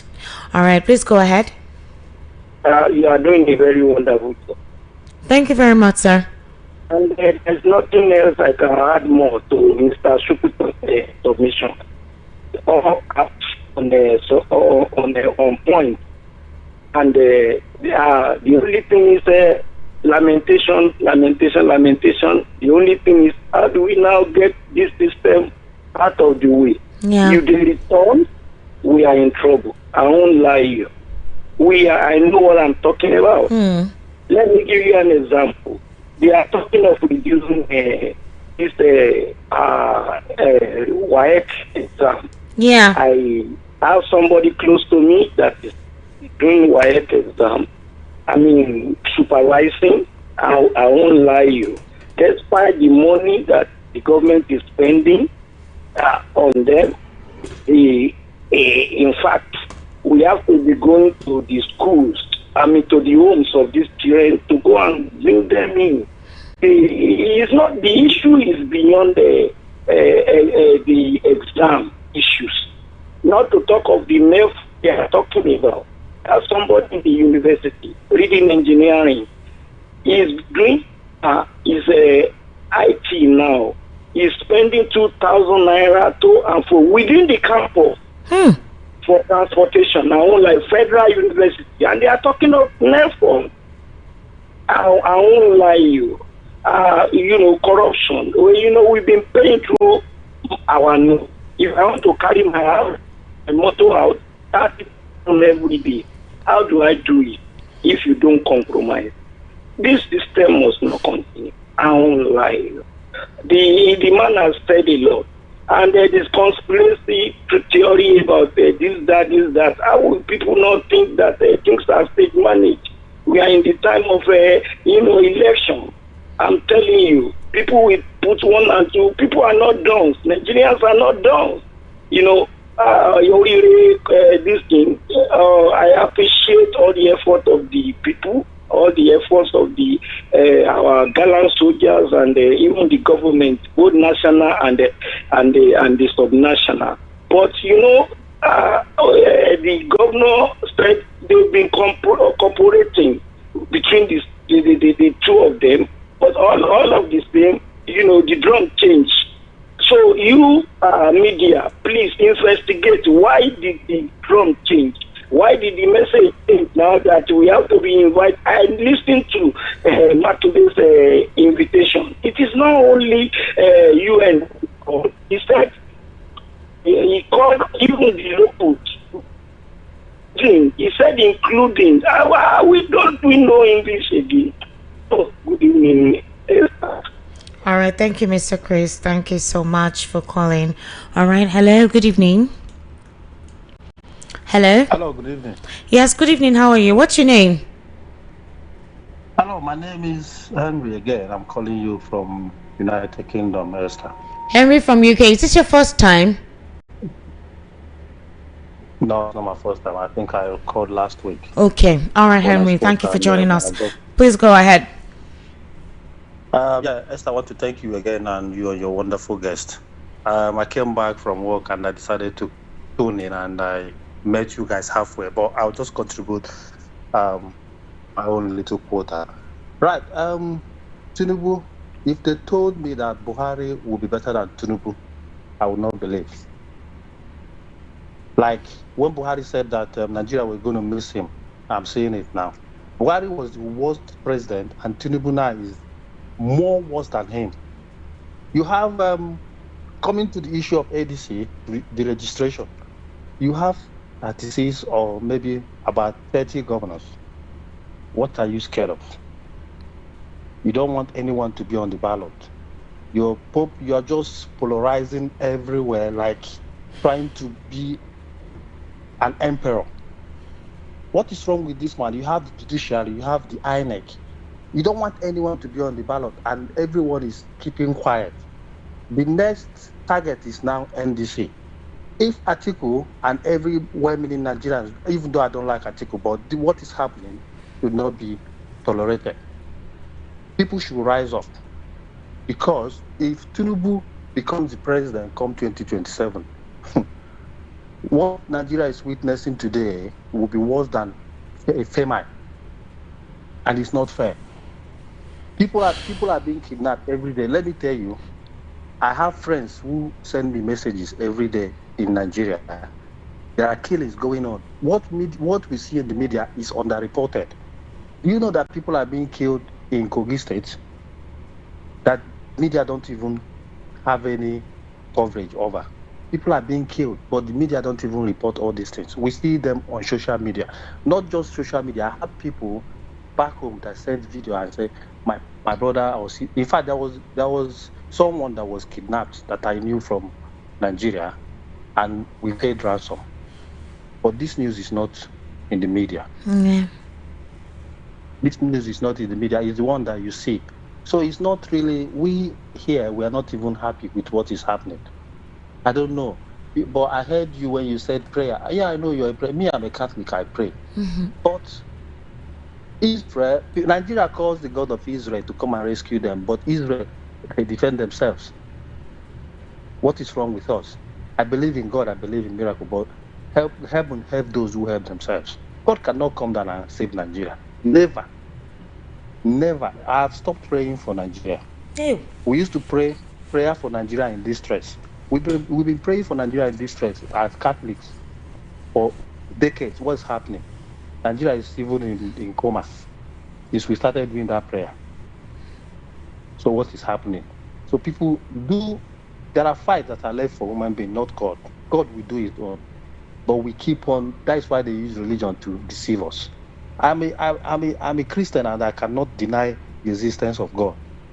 So people should rise up.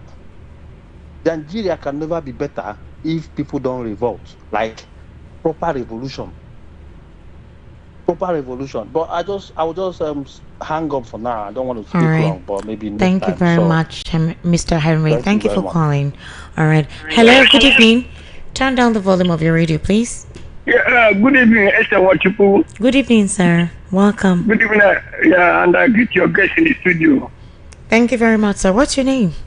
Mayor from Ikotuegbe, as usual. Another mayor, second mayor today. Mayor, welcome. Thank you, Esther Wachupu. Esther. Sir? Do you remember that your president said that he's not going to hand over to anybody? True of us? Good. In during Buhari's second term, the press asked him, if you lose the election, will you hand over? You know what Buhari said? He said he's going to hand over to himself. That was the answer he gave to press. And this one told us that he's going to continue where Buhari stops. He's not going to hand over. That statement is an impeachable offense.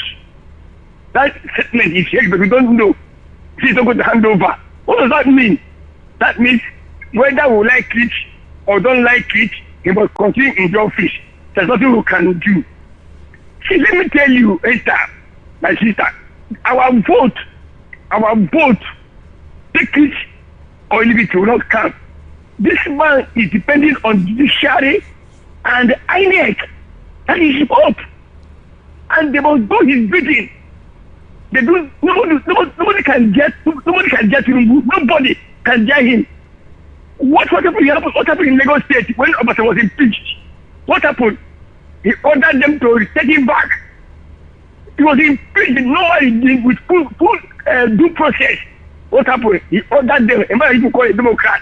I'm telling you, if you take the grace of God for this one to leave that office, I'm telling you, God man is out to make sure that Nigerians, and that, I don't know how many of us will remain if this man win election again, but God forbid. Have a wonderful night. Thank you so much for calling, sir. Thank you. Hello, good evening. Hello, good evening. Can you hear me? Good evening, how are you? I'm fine. My name is Kill Me With Kindness. I'm calling from Ejibo. Mr. Kindness, very beautiful name. Are you really kind in real life? And that's why I'm saying everybody should kill me with kindness. Is this your first time? Yeah. All right, let me ring that for you. Welcome, sir. Please go ahead. All right, yes, I want to go. Please, first of all, good evening, Mr. Shokmito.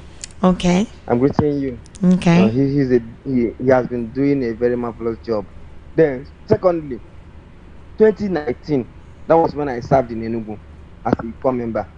A guy from US came down to Enugu North precisely, to institute a business. So he now came because I was part of the executives in my CDS. He now came over and said he wants to start up a new business, like it's like something like IT. So he now said he wants people. He now said he wants people with that kind of knowledge, as in the field of that studies. So he now went to our local government and told them that he wants to make use of core members there. Do you know that what they told this man that is that that he should come and pay bribe first before they will release core members' names to him? This is getting my head. Somebody that came from US to come and develop us here. Enugu North, honestly, told this man to come and pay how much money as at that 2019. The man just left and left him back to US because I had his contact. He left in anger, like he's coming to institute something in Nigeria. The corruption of APC don't kill us. Wallahi talai. APC don't kill us. Honestly, anybody defending this government, I don't know. Let Nigeria happen to that person. Nigeria in distress. If I was born, we will be bringing for Nigeria in distress. I'm making see today. Nigeria, as that man said, Nigeria don't even pass coma. I don't know. Baba Tinubu, I don't know whether he won't carry all this. Would they spend that money to be the issue? Would they get money? Why not utilize money for we will be the average Nigerians? Where I mean, a power. You don't grab them already. What did they go to 2027 go do? God bless VOP. I beg you and my family, I swear. All right. Thank you, Mr. Kindness. Thank you so much for calling in. Hello. Good evening. Hello, good evening, sister. Good evening, sir. How are you? Welcome. My name is Lucky. I'm calling from the state. You're calling from Ogun State. Your name is what? Yeah, Lucky. Welcome, sir. Please go ahead. Huh? Go ahead, sir. I can hear you. Go ahead. So, but looking I have to this all the conversation is that I just advise the Nigeria country that what I'm talking about is that if Nigeria thought that they can defeat Tinubu, what we say is go and get your PVC, go and get your PVC. If we think that we can defeat Tinubu through election process, all Nigeria were wasting time. Because I can tell you only Tinubu vote and Shey Tinubu vote and Remi Tinubu vote can win all the Nigeria votes. Why are you saying that? Well, I'm telling you, I know what Tinubu is. If Tinubu can tell those things, are you people want me to give on those things back? Yes, say yes. If Tinubu can arrange election for that person, nobody can defeat Tinubu by election process. I'm just telling the truth. They're not just wasting our time. Earlier we come out and occupy Nigeria and tell Tinubu should leave off with. Earlier is better for us, but it's too late for us. Because we think that we're going to go 2027, we think that we're going to win Tinubu, and bet you that our vote is we're going to use for toilets. I'm just telling the truth. The only what we can do, how we can mobilize ourselves to let Tinubu leave off for us. When Tinubu come back to 2027 election, I'm telling you, we cannot even make this call we're making again. That's what I want to tell you. Thank you. Thank you very much for calling. All right, 08036929933, 08036929933. The WhatsApp number is 0817175638, 0817175638. That's the WhatsApp number. And if you reside in the diaspora and you're virtually being part of the conversation, you can actually call in. Hello, good evening. Yes, good evening, Esther. Finally, hey. What is your name, sir? This is Ebuka calling from Agege. Calling from where? Calling from Agege. From Agege. Is this your first time? It's not my first time. I'll be calling other people, Chioma, Yamgo, but you, calling you like we need American visa. Sorry, no vex. Yeah, I want to say something that sometimes Nigeria situation, sometimes I cry silently. Imagine me, I normally travel. I'm from Abia State. Okay. I normally travel in my state. I know how, like, in a year I can go to my state like 3 times, 4 times. But now, is up to 2 years plus now. I'm not even thinking of traveling because only transportation alone is very high. You understand? So these people have made us the things we are doing normal before, we cannot even longer do it again. Sometimes I ask myself, what are we even benefiting in this country as a citizen? What have we ever benefited apart from hardship and every other thing? At least we are not we didn't ask for much. So let's just give us about level environment and make things easy for people. Look at over 4 months now we don't have lights. Our transformers spoil. They already collected almost 400,000 from us, and now they are doing us. I'm talking about the NEPA. They are now doing us come today, come tomorrow. They already collected 400,000 naira from us. Till now, we haven't. Well, what area is that? That is Oniwaya side, Agege. Oniwaya Agege. For months you've not had electricity. They collected money for transformer and they haven't brought the transformer. It was 40. It was 40 like 4 months. Yes, for 4 months ago. They will now reported they charge us almost 400,000. And they said they will come and do it. They now brought another one. The thing spoiled that same day. And the one they brought, was it part of the one you guys contributed, or they just brought a different transformer before you guys are contributing money? They didn't bring anything. It's after we contributed money they brought it. The same day they brought the lights, the thing just blew again. So now fake transformer then bring phone after the contribution. Yes, now we are still hoping for them to come and carry it now. Over 4 months now we don't have lights. Jesus. And we have paid almost 400,000.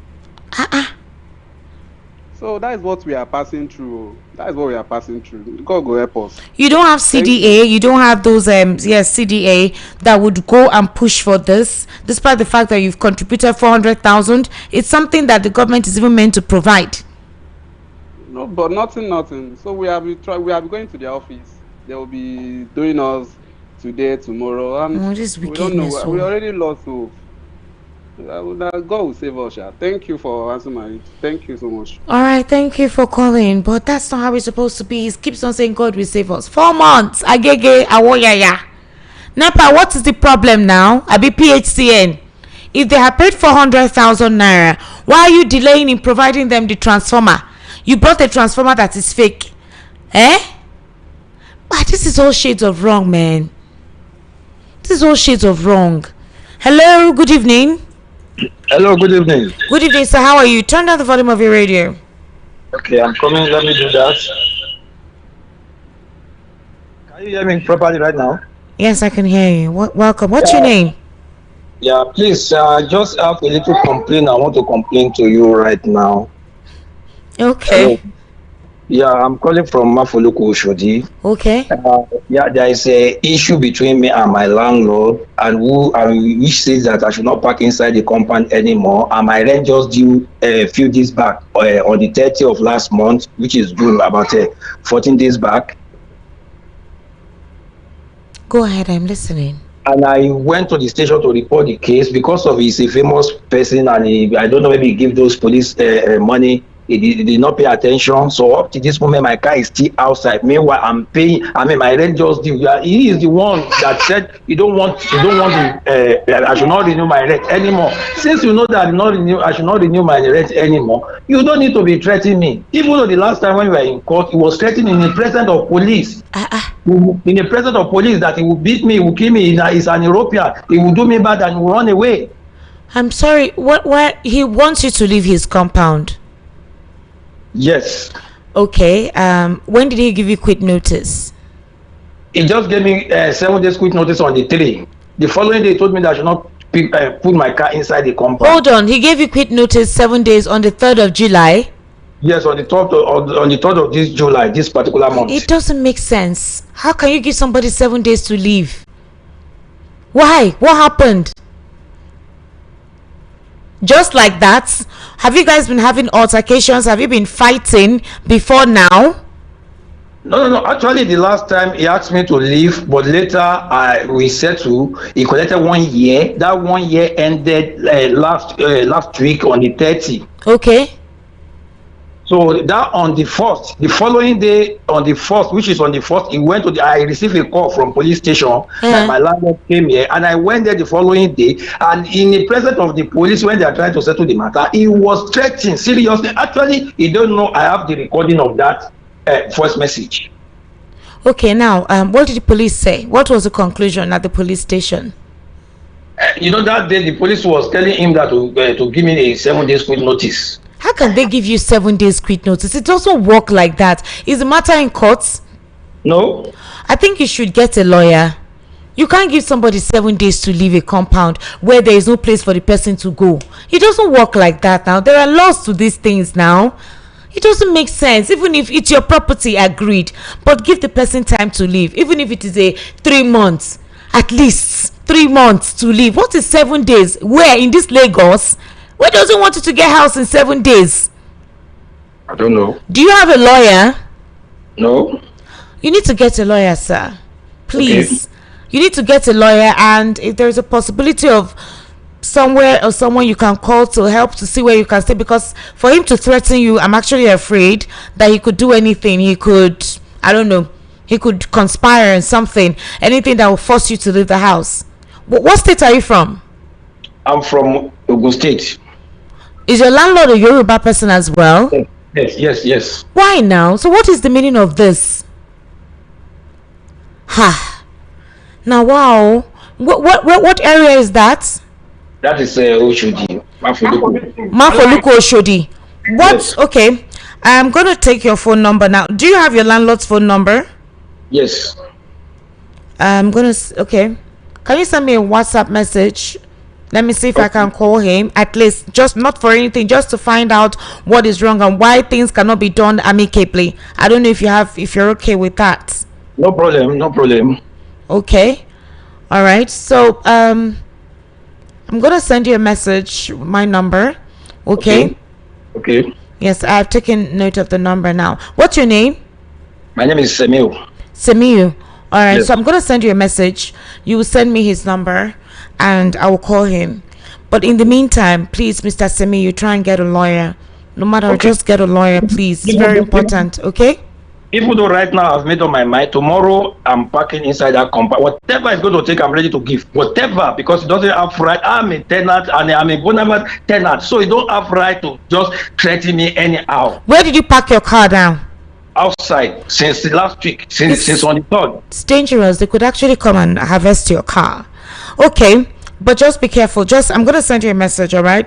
Make sure that you give me his number. Let me see if I can call him. But in the meantime, I don't want you to cause any problem.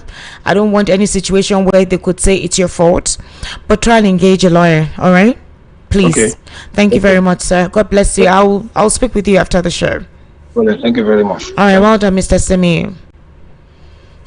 08036929933. That's the number. Hello, good evening. Hello. On WhatsApp. Hello. Okay, this person is not listening to me.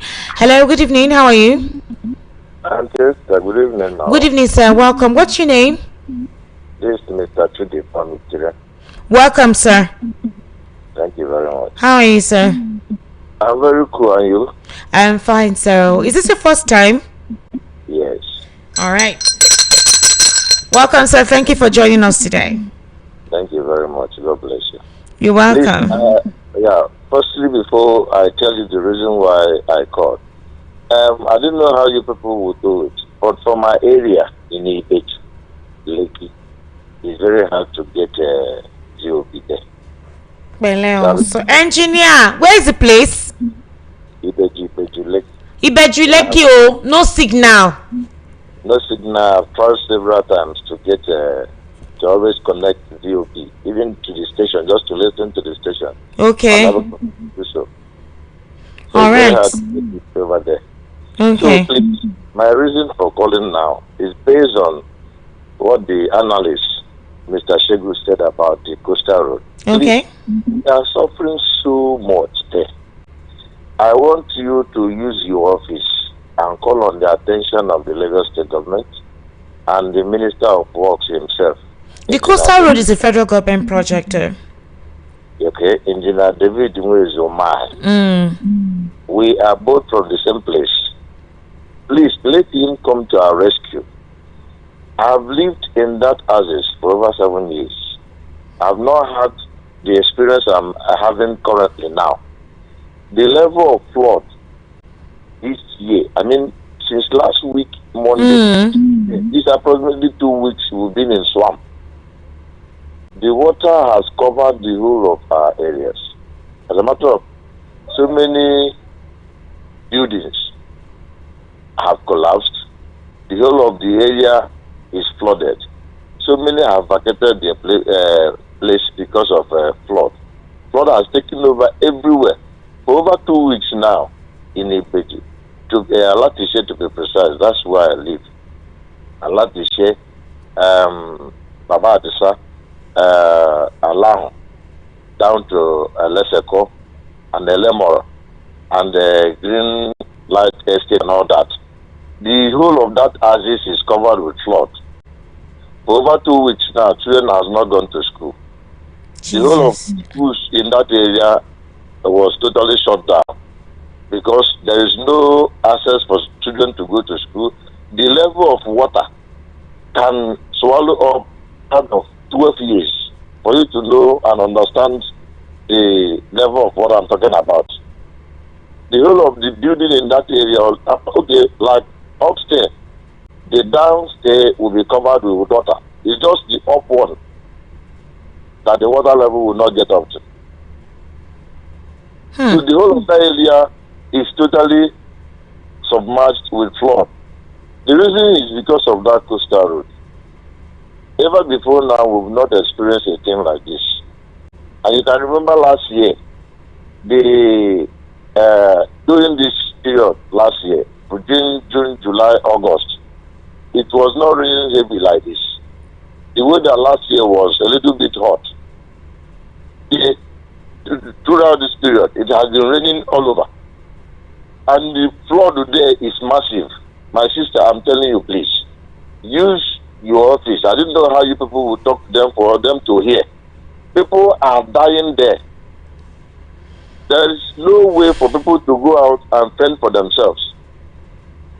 To access, in short, what people used to move around there now is boat.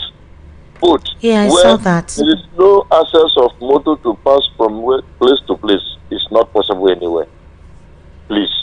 Use your office and talk to them. Let them come to our rescue. So where are you now? I'm in Itire. That's where I ran to. Itire is at Surulere side, right? Yeah, Itire is very close to you here. Are you with your kids? Yes, we'll leave that area. And all your properties are still in the house, though? Everything is still right in there. God. All right, sir. Thank you very much. You're welcome. Have a nice day. All right, good night. So I remember talking about the flooding situation here and how it was imperative for it to be addressed. A very close person to me sent me a picture that he snapped 15 years ago during the rainy season like this, and it feels like nothing has actually changed in Lagos. The state government is actually aware of this because a lot of petitions have been written, and there are complaints that the canals have not been dredged. There's also waste disposal. A lot of waste is in these canals. Sands also has blocked the canal. There is also sand filling plus the coastal highway situation. I remember a journalist on Arise TV was asking for the environment impact assessment sheet to know how that road is going to impact the environment, and these are the consequences of some of these things. So there are a lot of petitions on the state government. The Minister of Environment has actually come out to apologize for what is going on and the floods and all, and also asking us to try as much as possible to do proper waste disposal. But the government itself, the state government itself, has not been able to dispose of waste appropriately. So you have wastes accumulating in these canals, people throwing waste in the gutters because nobody's coming to pack it. Then they now started off the environmental. So the last Saturday of the month, environmental. Unfortunately, when you clean your drainage and you pack the waste somewhere, I think during Fashola's administration, they usually come with those PSP vehicles to pack those debts. So when people drain their canals and clear it off and nobody comes to pack it, it goes back into the drainage. And all those guys, that those scavengers or those people that used to carry carts, push the cart pushers, it's against the law for you to patronize those guys to clear your waste. So I really don't know what the state government is doing about this to address it, but we will continue to highlight it and talk about it. It's what we'll do. We'll write as well to the state government in as much as we're calling them out to see how these things can be worked on, especially along Ikoyi and Lekki access. It's a menace there. It's a serious menace there. All right, I would like to take some messages right about now on WhatsApp. Tons of messages. So pardon me because I have to take these messages. Dede from Bariga says, hi, Gwajabuye Miller has a very large mansion at Unilaga Koka. It's what's occupying an estate, only his building. Good evening, Esther. Hope your day is going well. I salute your guests in the house. Esther, honestly, I stopped praying for this country for long. How many years now? Things are getting worse. My pastor raised a prayer point that God should help Nigeria. I changed the prayer point to God should help me. That's what I mean. Until we sincerely come out and say enough is enough, like in the days of NSAS and coming out with your PVC, I know they do God to help Nigeria because God has given us what to do to make Nigeria better. Nigerian government is as worse as bandits and terrorists. Until something is done about this country, nothing positive will come out. Thanks, Esther. Mike Chiboy from Jack on Daygate. And Madam Esther, thank you very much. God bless you. I love you too. Thank you. Good evening, Esther. Solomon Asika from Munshi. The man that said his landlord gave him 7 days quit notice should look for any human rights organization within Oshodi there, and they will help him with his landlord. All right, Semi, I've already sent a message to him on WhatsApp. Semi, if you're listening to me, kindly check your WhatsApp. I've sent you a message there. Somebody recommended that you get a human rights organization around you, around Oshodi there, to please help you if your landlord refuses to be reasonable with you, while you guys can logically come to a conclusion to part ways amicably. Esther, can you please mention one person appointed or assigned by Tinubu that has no questionable character? I believe it's for a reason, for the president to pick his type to work for him. Ororo from Ayobo. All right. This person says, okay. All right, I'm just getting a notification now, but apparently legally, if your rent has expired, you're only entitled to 7 days notice to quit. That's, I think, okay, I think let me ask my lawyer if he can help me respond to that aspect, because it is worrisome to see what we're experiencing now. Abeko. Okay, dear Esther, my greetings to you and Mr. Shokwitan. I want you to know that the president is not God. Just let's pray to forgive us in Nigeria. It's our sin that is bringing somebody like him. Our David is coming, and they will bring Goliath down. Comrade Tunde from Mushi. Barrister Fred, good evening, sir. Thank you so much for picking your call. So, Barrister, please, I just need you to help me resolve something legally. The caller just called and said that his landlord gave him quit notice, and 7 days quit notice, although his rent has expired, and that the landlord said he needs 7 days to leave. They tried to resolve the issues amicably, but it's not working, and the landlord refused him to park his car inside. He stays around Oshodi. He has been parking his car outside, and he's afraid because they could harvest the car. So I asked, is there a way to see how this can be resolved, and for him to get a lawyer? And somebody sent a message to me that once your rent is due, you only require 7 days to leave the apartment. Is that true? No, it's not true. When the rent is due, that means when the rent is expired, the tenant is at will. Okay. And the tenant at will deserves 1 month notice. 1 month. 1 month. If the landlord doesn't want that tenant there again and doesn't want him to renew, 1 month. And the landlord doesn't. No. If the landlord doesn't want the tenant to renew, yes, then the tenant is entitled to 6 months notice. 6 months notice, right? Yeah, if it's a yearly tenant. Yes, the yearly tenant. If it's a yearly tenant, and then it's a landlord that doesn't want him to renew with tenancy, the landlord should give him statutory 6 months notice. So why is the landlord asking him? He said they went to the police station and the police were saying maybe he should leave within 7 days. In what way is that possible? That's nonsense now. Police is talking rubbish. Whoever that said that is talking up dash, complete nonsense. Which one is 7 days? How can somebody leave a house within 7 days? That is not done anywhere. All right, so thank you very much. Thank you for that. Okay. He's entitled to his 6 months notice since he's a yearly tenant. Yes. He doesn't nothing takes away from me. The only thing is that within the 6 months, he should pay rent for the 6 months. Okay. The essence of notice is for the person to get an alternative accommodation. That's the whole essence. And then for somebody who is a yearly tenant, means that the person wants to take care of his residence for the whole year. And then if the person is willing to renew, and the landlord says don't renew, that means the landlord to serve him notice to quit. The landlord says to serve him notice to quit. Then the whole thing is, Spain now sunk France terribly. So I think so should this tenant get a lawyer now, because the landlord is insisting and threatening his life? He said he threatened was going to deal with him and all whatnot, several expletives. So this tenant, what's the next line of action? He should get a lawyer to fight it cause. He get a lawyer, because why the essence of getting a lawyer is that so that he will not be intimidated by anybody. Okay. Including the police. Now that the landlord, because the landlord can compromise the police, and the police will be mounting pressure on him. But once a lawyer appears there, the police will be very careful, because it's a civil matter. Yeah. Landlord tenant matter is pure civil matter. All right, you understand? There's no criminality involved in that matter.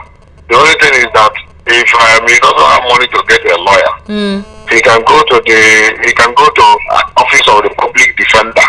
Okay. Or he can go to office of the public defender, or he can go to there's this other office, Citizens Mediation Center. Okay. Citizen Mediation Center. Citizens Mediation Center. Okay. I think they have it scattered here and there in Lagos. Okay. Let him find out the nearest one to his own area. Okay. And so that they will guide him on what to do. He will just bring a petition there.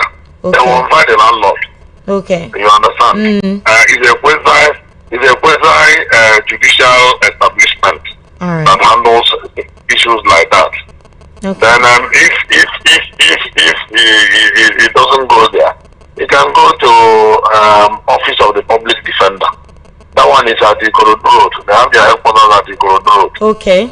Then when he goes there to lay his complaint, because his rights are being breached, then they will give him a lawyer. Okay. It's like Legal Aid Council of Lagos State. Okay. But it's called Citizens Mediation Center. Okay. I mean, it's called Office of the Public Defender. Sorry. Okay. So if he goes to any of these, they are all quasi judicial establishment of Lagos State.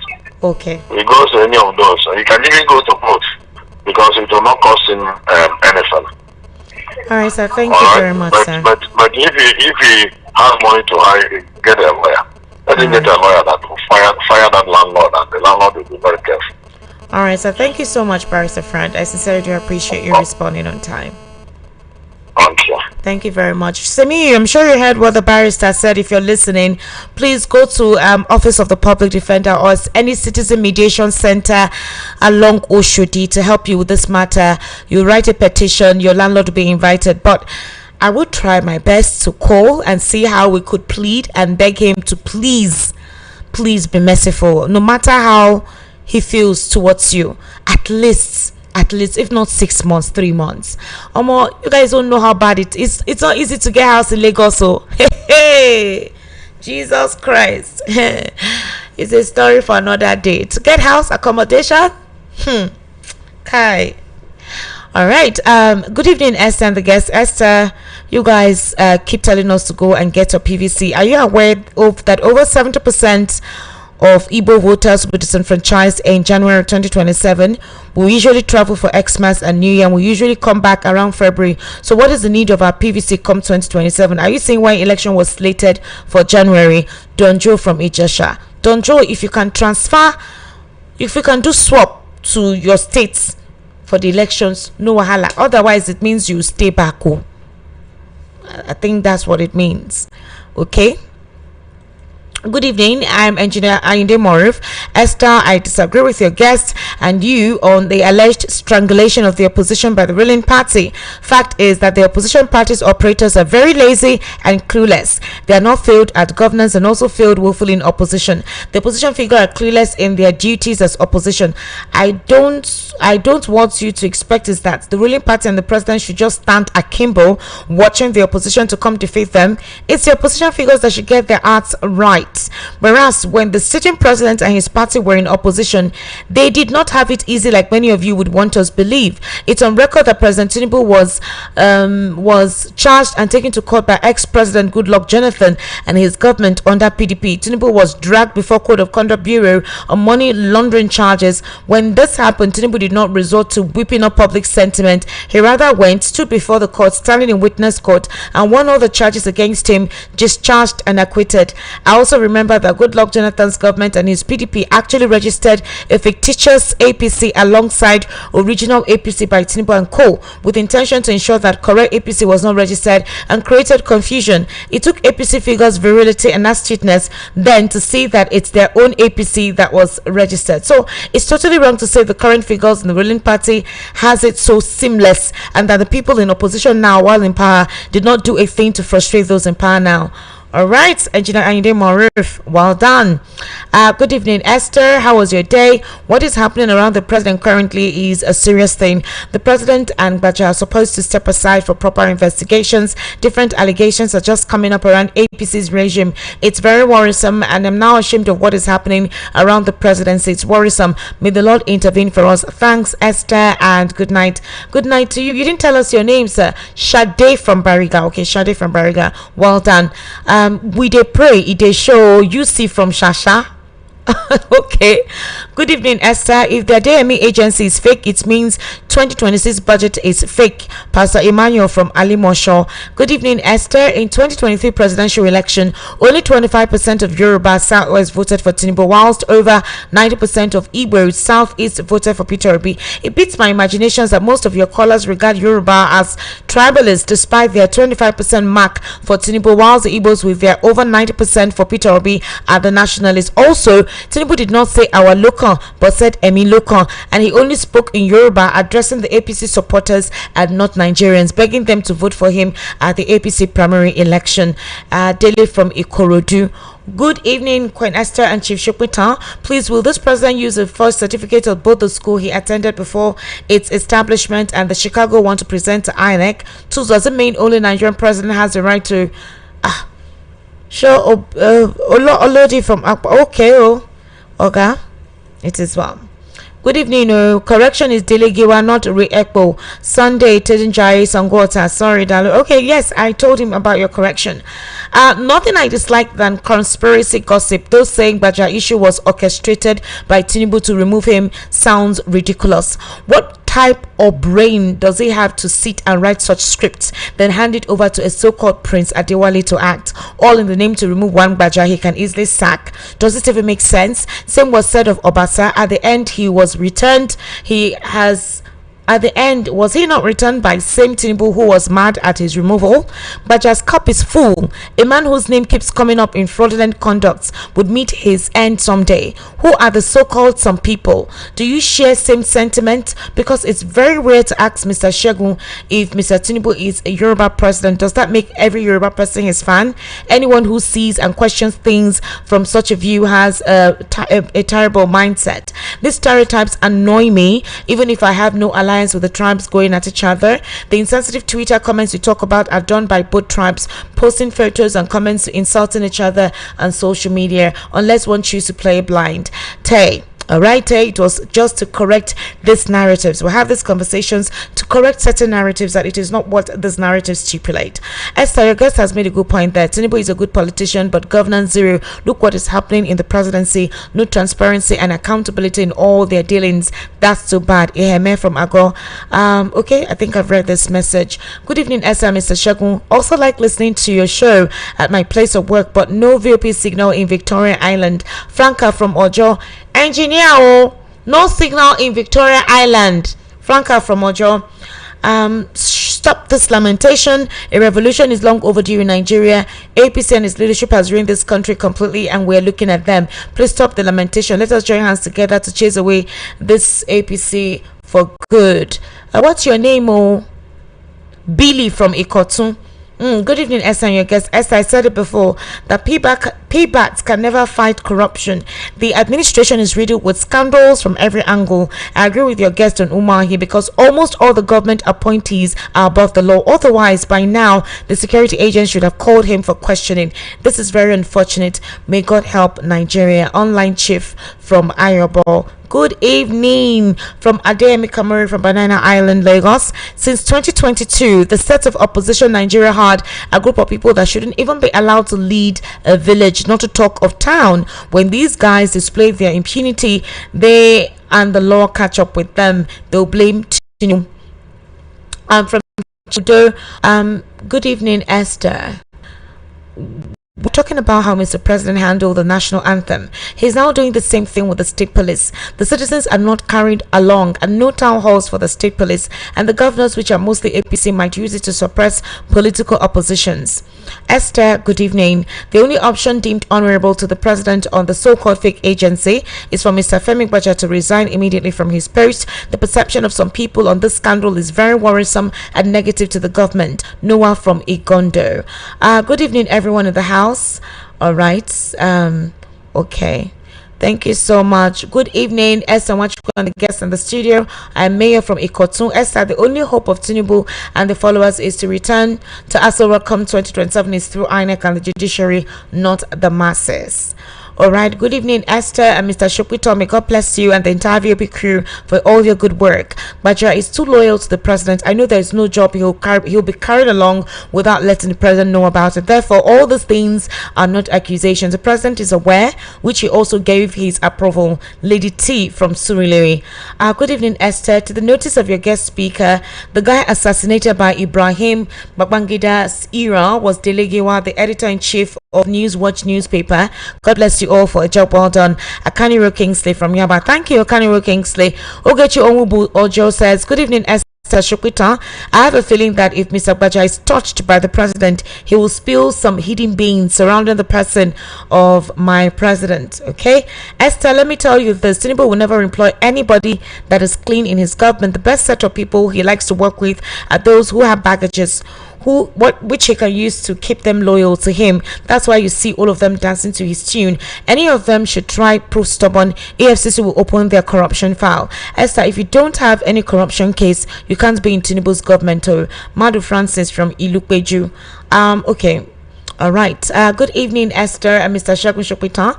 Esther, I always wonder why you so trusted our politicians in the House of Assembly. Mr. Shagun Shopita just told you a critical number of them can cause commotion in the House if obnoxious and corrupt moves are made by the ruling party. But that's not the case. They're in bed with them, so we shouldn't expect anything from them. On Gbaja Gate, I'm beginning to see things from other perspective. Why would Adeyemi Adeniyi recount his earlier statement that he gave Gbaja bribe and not through someone? Please, let's wait for more, even beyond Gbaja's office in this expose. Thanks, Yemi from Songo Ota. Good evening, Esther and VOP. This impunity is too much. It's affecting me mentally. Abnormality now becomes normal in Nigeria.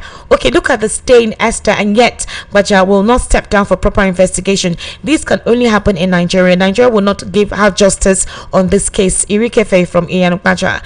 Good evening, VOP. I have not forgotten how Nigerians lamented when Buhari wanted to run for the second, and after all said and done, he got it. Now the question is how Nigerians are working against what brought Buhari back the second term. All these will continue to happen until Nigerians decide to die like a man than to live like a coward. Chisem Bernard from Orile. This person says, You don't know Tinubu is good in buying strongholds. What I mean by strongholds is Senate and Rep. That is what is done in Lagos. I am Jide. Obed says Gbaja is becoming a child who fights or quarrels today, wins after judgment. He fights again tomorrow with another person and wins and continues to quarrel or fight. At a point, people will start asking, why does he quarrel or fight all the time even though he wins? Check him out from Lagos. Remember what he said after the issue with Desmond Elliott or Surulere constituency in Lagos. Chiedu from Ogun State says, Esther, I don't support the idea of President Tinubu's resignation, even though I am not his fan, because it would mean that VP Shetima, a worse omen, would be unleashed on Nigeria. What is even making me fear now is that if Tinubu returns as president in 2027, many media houses will be shut down for speaking any truth. God help Nigeria. Well, I don't think so. I would give it to him that media houses are able to speak and critique. And you heard him, what he said in his statement earlier when I started the conversation. At least I give it to his administration for allowing the media to be all right to a certain level, and I hope it continues in the next dispensation. It should prove that he's a Democrat. Good evening, Esther. Mr. Shopiton, I think the president knows all about the Gbaja scandals. This is a complete corrupt leadership in a nutshell. Sarafa Dean from Ajawo. Good evening, Esther. My name is Stevie Kelly from Maryland. Adeyemi dined with the devil without using a long spoon. Lesson for every one of us. Well, now he's been arrested. Good evening, Esther. Chidima Wachiko and Mr. Shagun Shipito. I'm tired of Nigerian news. I don't want to have heart attack. God bless you and VP management. Thanks, Tony Owodinjo from Ikotu. All right, ladies and gentlemen, I think that's a wrap on the conversation this evening. I tried in taking all the WhatsApp messages today. Thank God. Okay. It's 9:37 and already another program should be coming up very soon. I'll be seeing you tomorrow evening by the special grace of God for the evening rush, and we'll continue to have conversations